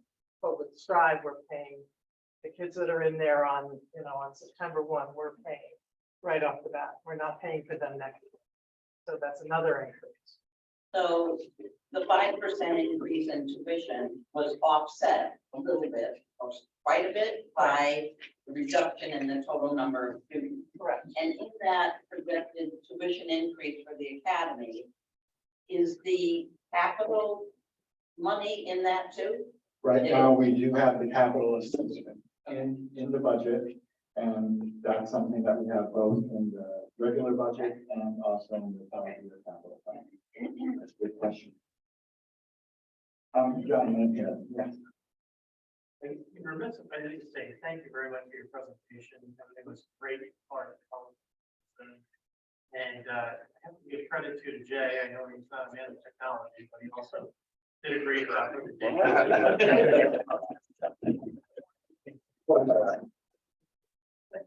Admitted that you weren't a man of technology. I know. I didn't even listen. I have just a question, actually. Two problems, really. I didn't see it up there, but what is the fair market range right now for fourth grade teachers going to be in? For the students? Is there a salary range for that generally? Yeah, we generally, when we negotiate our contracts, we are negotiating not only with our teachers, but we're also negotiating against Wyndham County.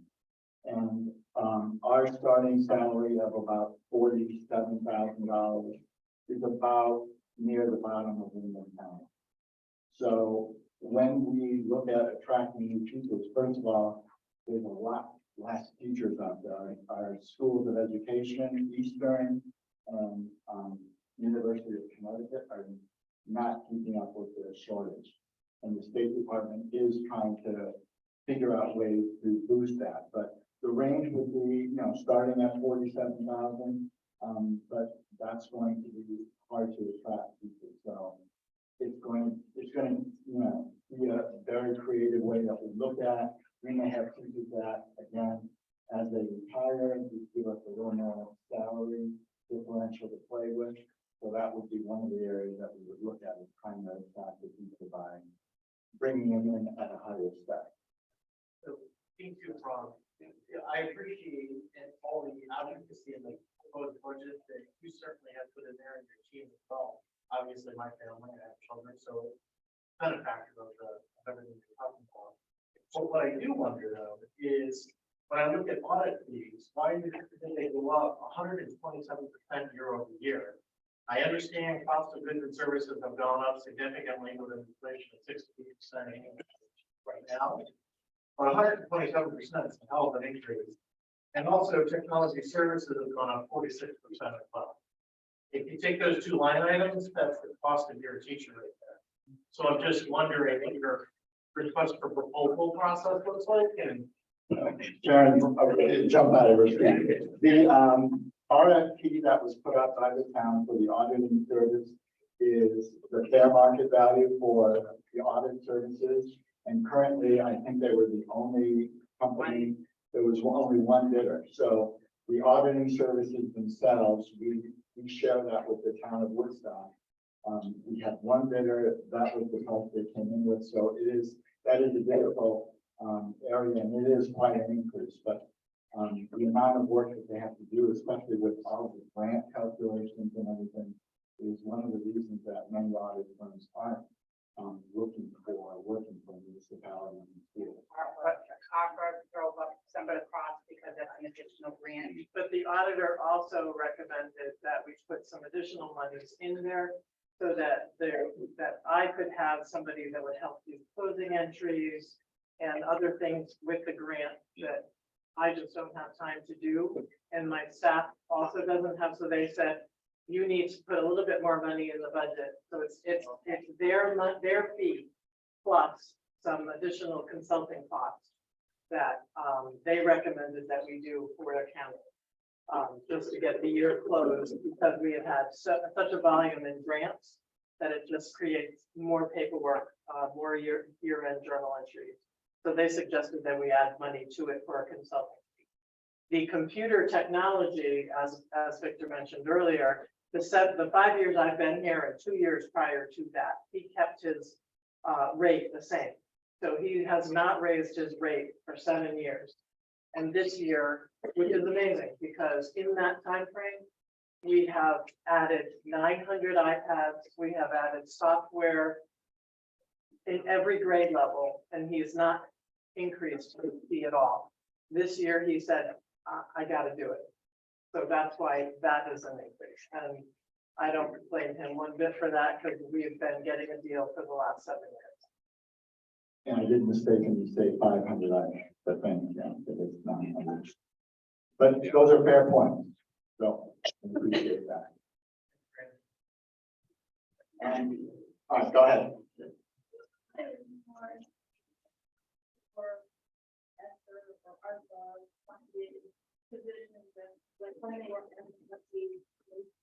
So the ARPA or ESSER positions were teachers that were hired in order to provide remediation and recovery at the elementary and middle school. So with those monies, we hired 2 language arts teachers, one for 5th grade and one for 7th grade. We also hired a social worker to handle the mental wellness needs of our population. And our 4th position was special ed teacher at the elementary school. So those were all positions that were implemented during and after COVID for, as I said, remediation and recovery. And they're positions that we just feel that we can't do without. They provide so much support for our students, and they are now part of those grade levels that I talked about with the 4 or 5 teachers in each grade level. They're not in addition, they are now part of the cohort in each grade level. What is a halftime library media specialist do? They only read half the book. So that's a very good question. So in talking with our planning for the schedule, we are looking at having that person work with our 7th and 8th graders, preparing them with research skills as they go on to Woodstock Academy. So their morning part of their schedule would be with 7th and 8th graders, and then the afternoon part of their schedule would be going over to Woodstock Elementary School and working on recovering that library, because we haven't had a librarian in that library for four years. So that person would also do some instructional work with the 4th grade students, getting them ready to come over to the elementary school one? Yeah, so it's one. So it would be one person. So we-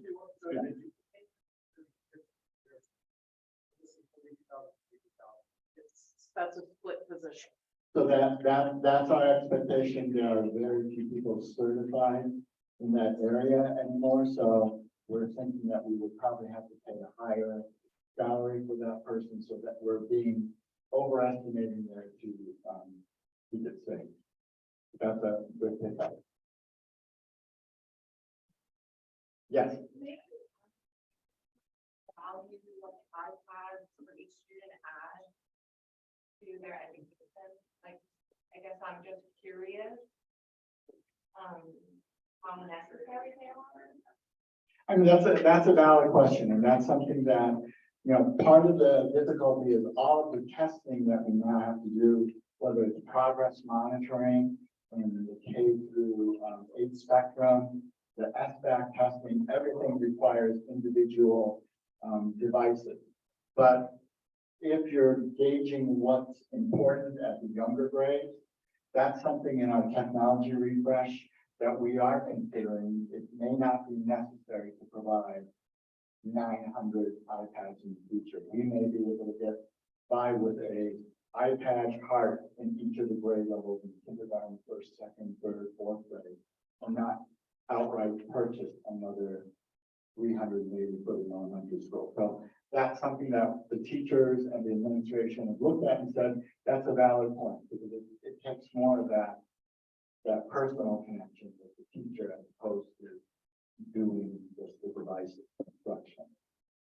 The 900 iPads were purchased as a result of virtual learning. So we had to purchase some sort of device 3 years ago. So that's what we use, and that was paid for in the grade. So that was paid for by the American Rescue Plan. So that was the start of Yeah. using iPads. So in the future, when we replace those after 4 or 5 years, that's when we'll look at it. Yes, sir. This is a kind of a general procedural question for both budgets. And I'm somewhat new to this, but and it's not meant to be political, but without a Prop 46 at this point, what happens next? What's the procedure? Where are the checks and balances that say, okay, here's the 13 and 14% increases?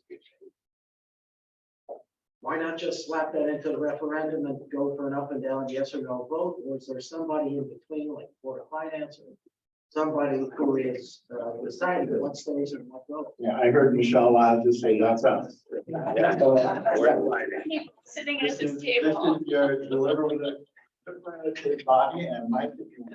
Yeah, I don't need that. I don't need that. It's getting closer. We will be meeting, as was mentioned earlier, next Tuesday night, 7 o'clock. At that time, this board will come to hopefully a mutual agreement on what we are going to recommend to put forward to you as voters. You will hear about it at the annual town meeting, which will be May the 2nd. And then you will have the opportunity to vote on it on May the 9th at the referendum. Thank you. Did you want to ask? Is your meeting also available on Zoom next week? We were trying to get that set up. We're not sure if we're going to be able to, but we may in fact have to have it here if we. So we're working on that. Just follow the town website. You'll be able to see. Can you tell me the difference between the Woodstock Middle School substitute teacher count and the substitute teacher Woodstock Middle School / it's like principal count? There is at Woodstock Middle School, we have a coverage for the substitute teachers that work in the classrooms. But at Woodstock Middle School, we also have a paraprofessional that comes in on a daily basis. That individual will go into the classrooms regardless of if there is an absence that day.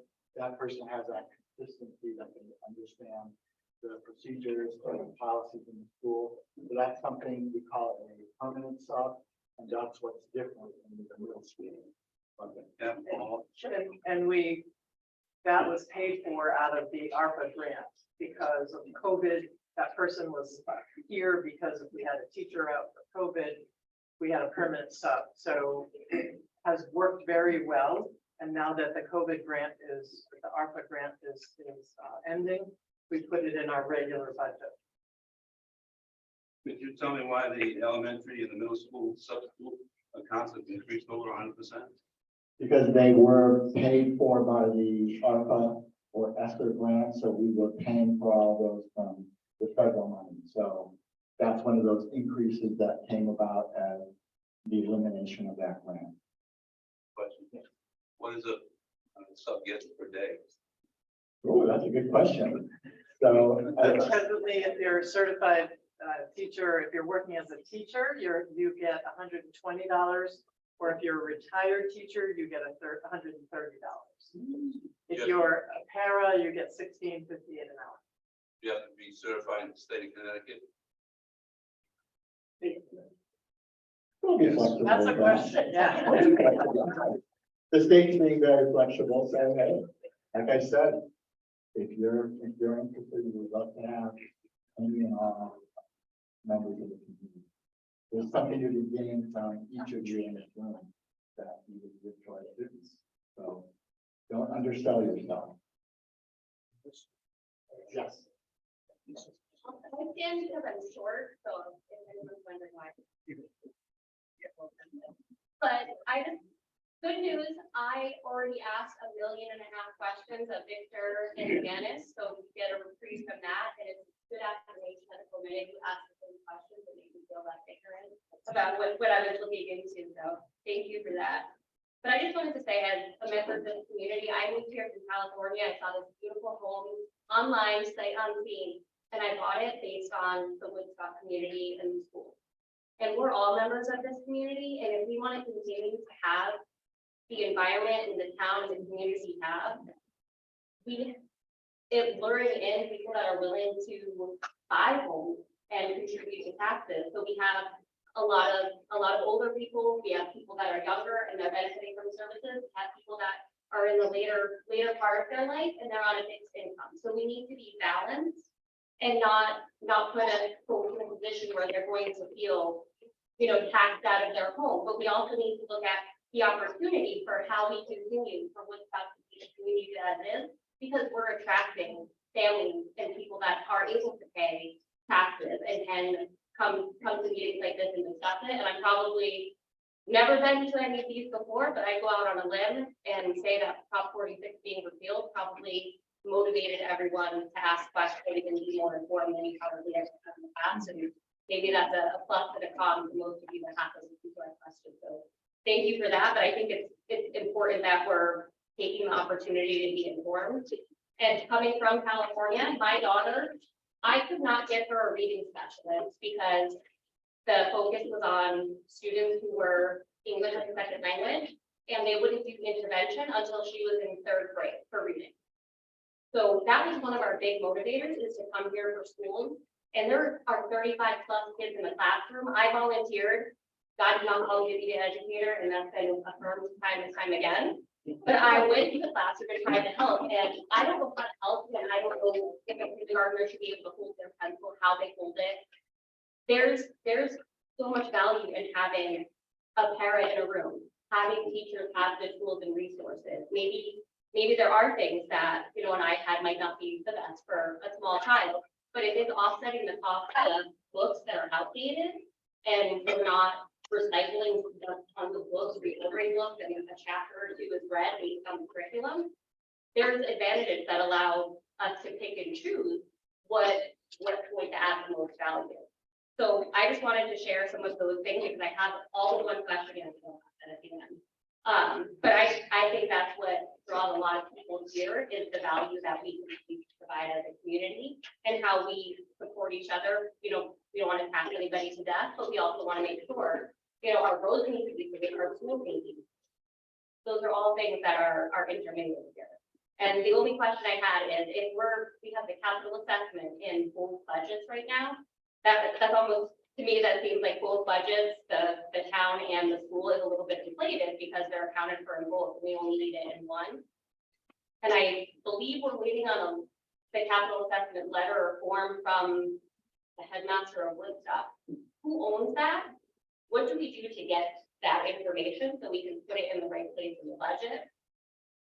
That's the outstanding question. So how do we align on where that? So we have that amount both in the regular budget, and then we also have it in the 5-year capital plan. So the 5-year capital plan is not an actual budget that's already going to be expended. That's something that the Board of Finance will decide. So at that time, when the Board of Finance decides how they want to fund that, and I don't want to put words in your mouth, we would go out to Woodstock Academy and have them give us a letter describing what they are intended to use those funds for. Next year, it's 220,000 or so. So we have to decide what budget it goes in, and then we have to ask for a letter based on that. Okay, thank you for that.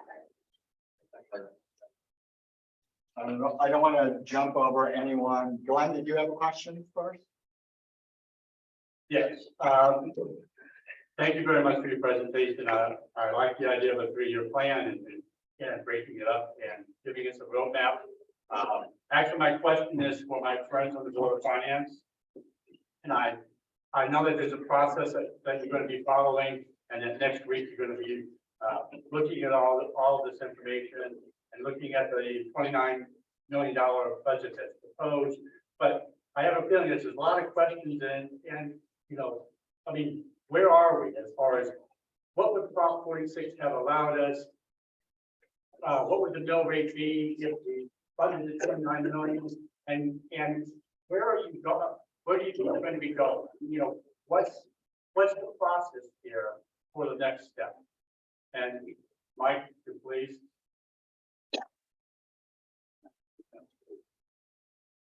Well, I can tell you exactly what it would have been had Proposition 46 been in effect. We would have had $1,342,892 would be the limit of Prop 46. And that would have been a 0.92 mils increase or 4.41% on your tax bill and a 5.225 increase in the budget itself. That's what Prop 46 is. As far as to where cuts are going to be made or anything right now, I mean, these people, I hope they've been doing, I know some have, I hope they all have been doing their homework, going through all this paperwork for the last couple of weeks here. They have one more week to have some ideas to put forward. I have mine, but I cannot share those right now. But as I said, so you will probably end up somewhere between there. So right now it's 4% if Prop 46 for state employees. If Prop 46 were in effect, and we went to the maximum of Prop 46, your individual taxes would go up by 4.41%. And with the $29 million budget that we've been hearing this evening, where would we be? That would be 3.15 mils, and that would be a total of 15.1%. Thank you for being prepared. So what I'm hearing is that it's going to be someplace in Between between. 4.5% and 15%. There you go.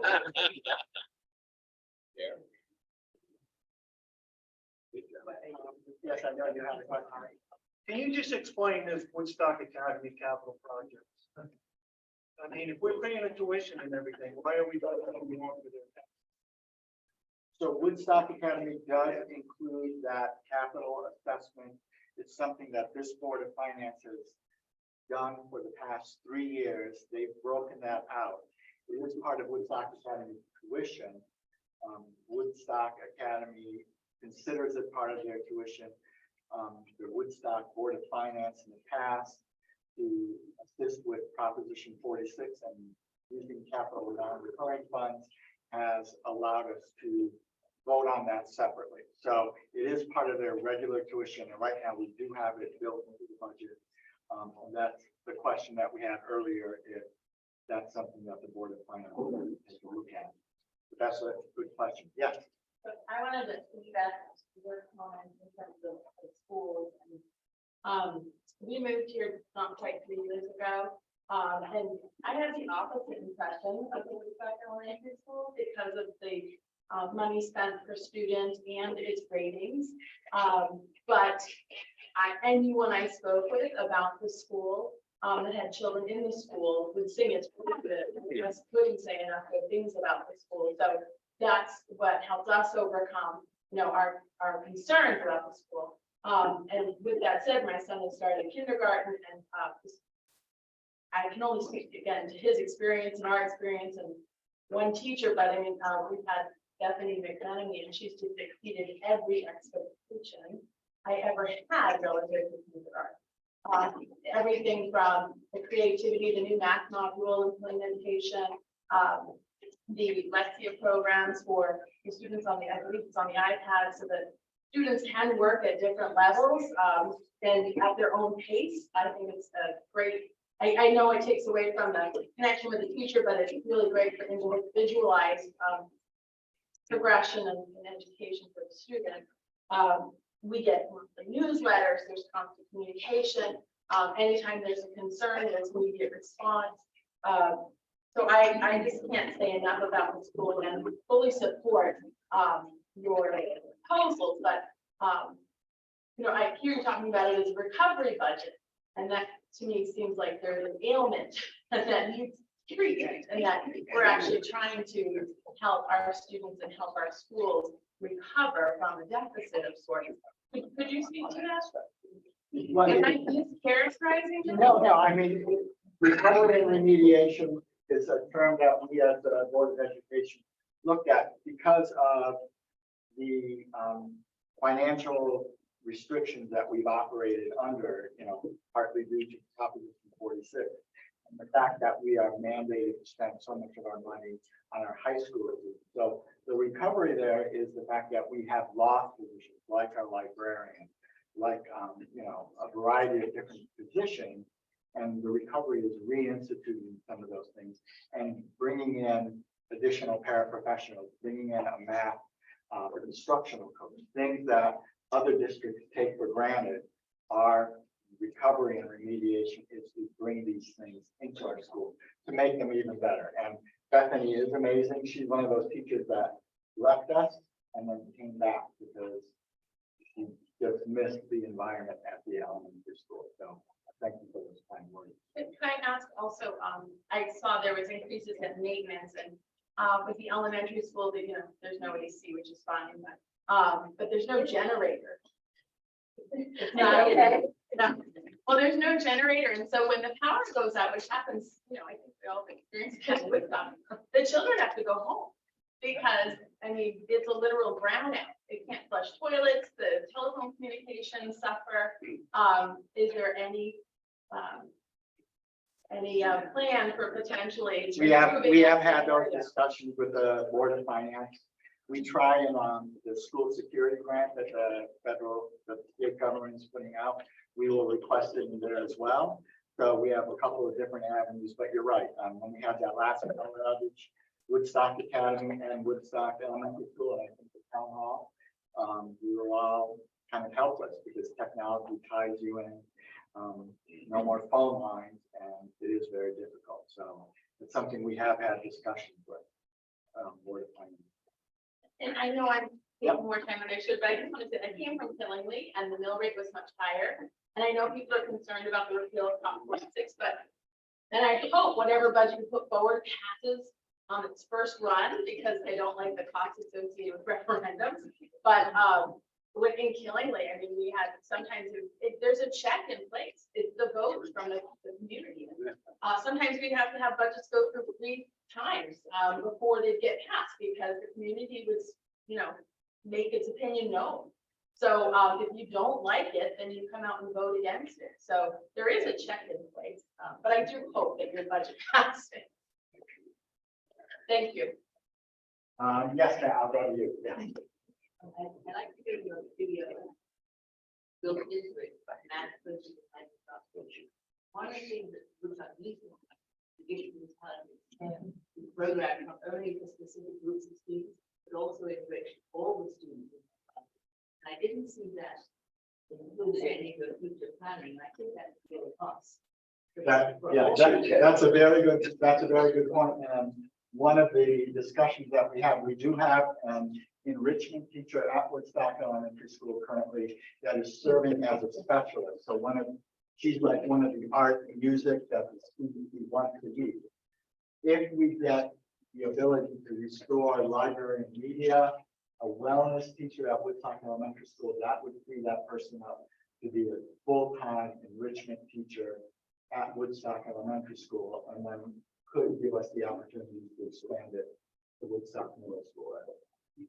But that is something that was a wonderful program that, again, something that we've lost, and that's where we're talking about the recovery and the remediation. Yes, sir. Not a question, a comment. Just want to compliment all of you, Jay, Karen, Judy, Mike, the education people. I'm very proud that we have professionals like you all.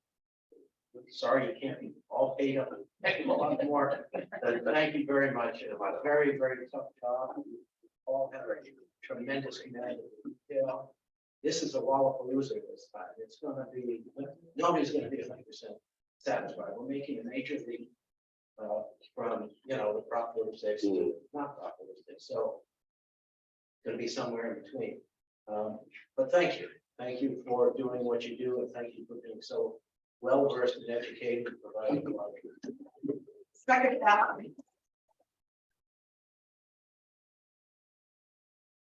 Thank you, Mr. Sherwood, for those kind words. And we all work really hard, all of us, to make all this happen every year. Karen, Jay, the selectmen, Board of Finance, superintendent, everybody. It's incredible what they have to go through starting last year for this. So we're going to wrap it up unless there's one more, which I don't think it is. The hour is getting late. So reminders again, April 11th, Board of Finance. As Mike said, we may have to move it here. Please keep watch on the town's website and we will have that information up hopefully by the end of this week, by Thursday. So April 11th, the final Board of Finance meeting to set the two budgets that we will discuss at the annual town meeting, which is May 2nd. The budgets will not be voted on that day. They will only be discussing the budgets that day. We will vote on the capital improvement. The budgets will be going to a referendum that will be held at the town hall on May 9th from noon to 8 p.m. And thank you all for coming out. And we have a motion to adjourn. Is there a second? Second it. We're adjourned, folks. Thank you.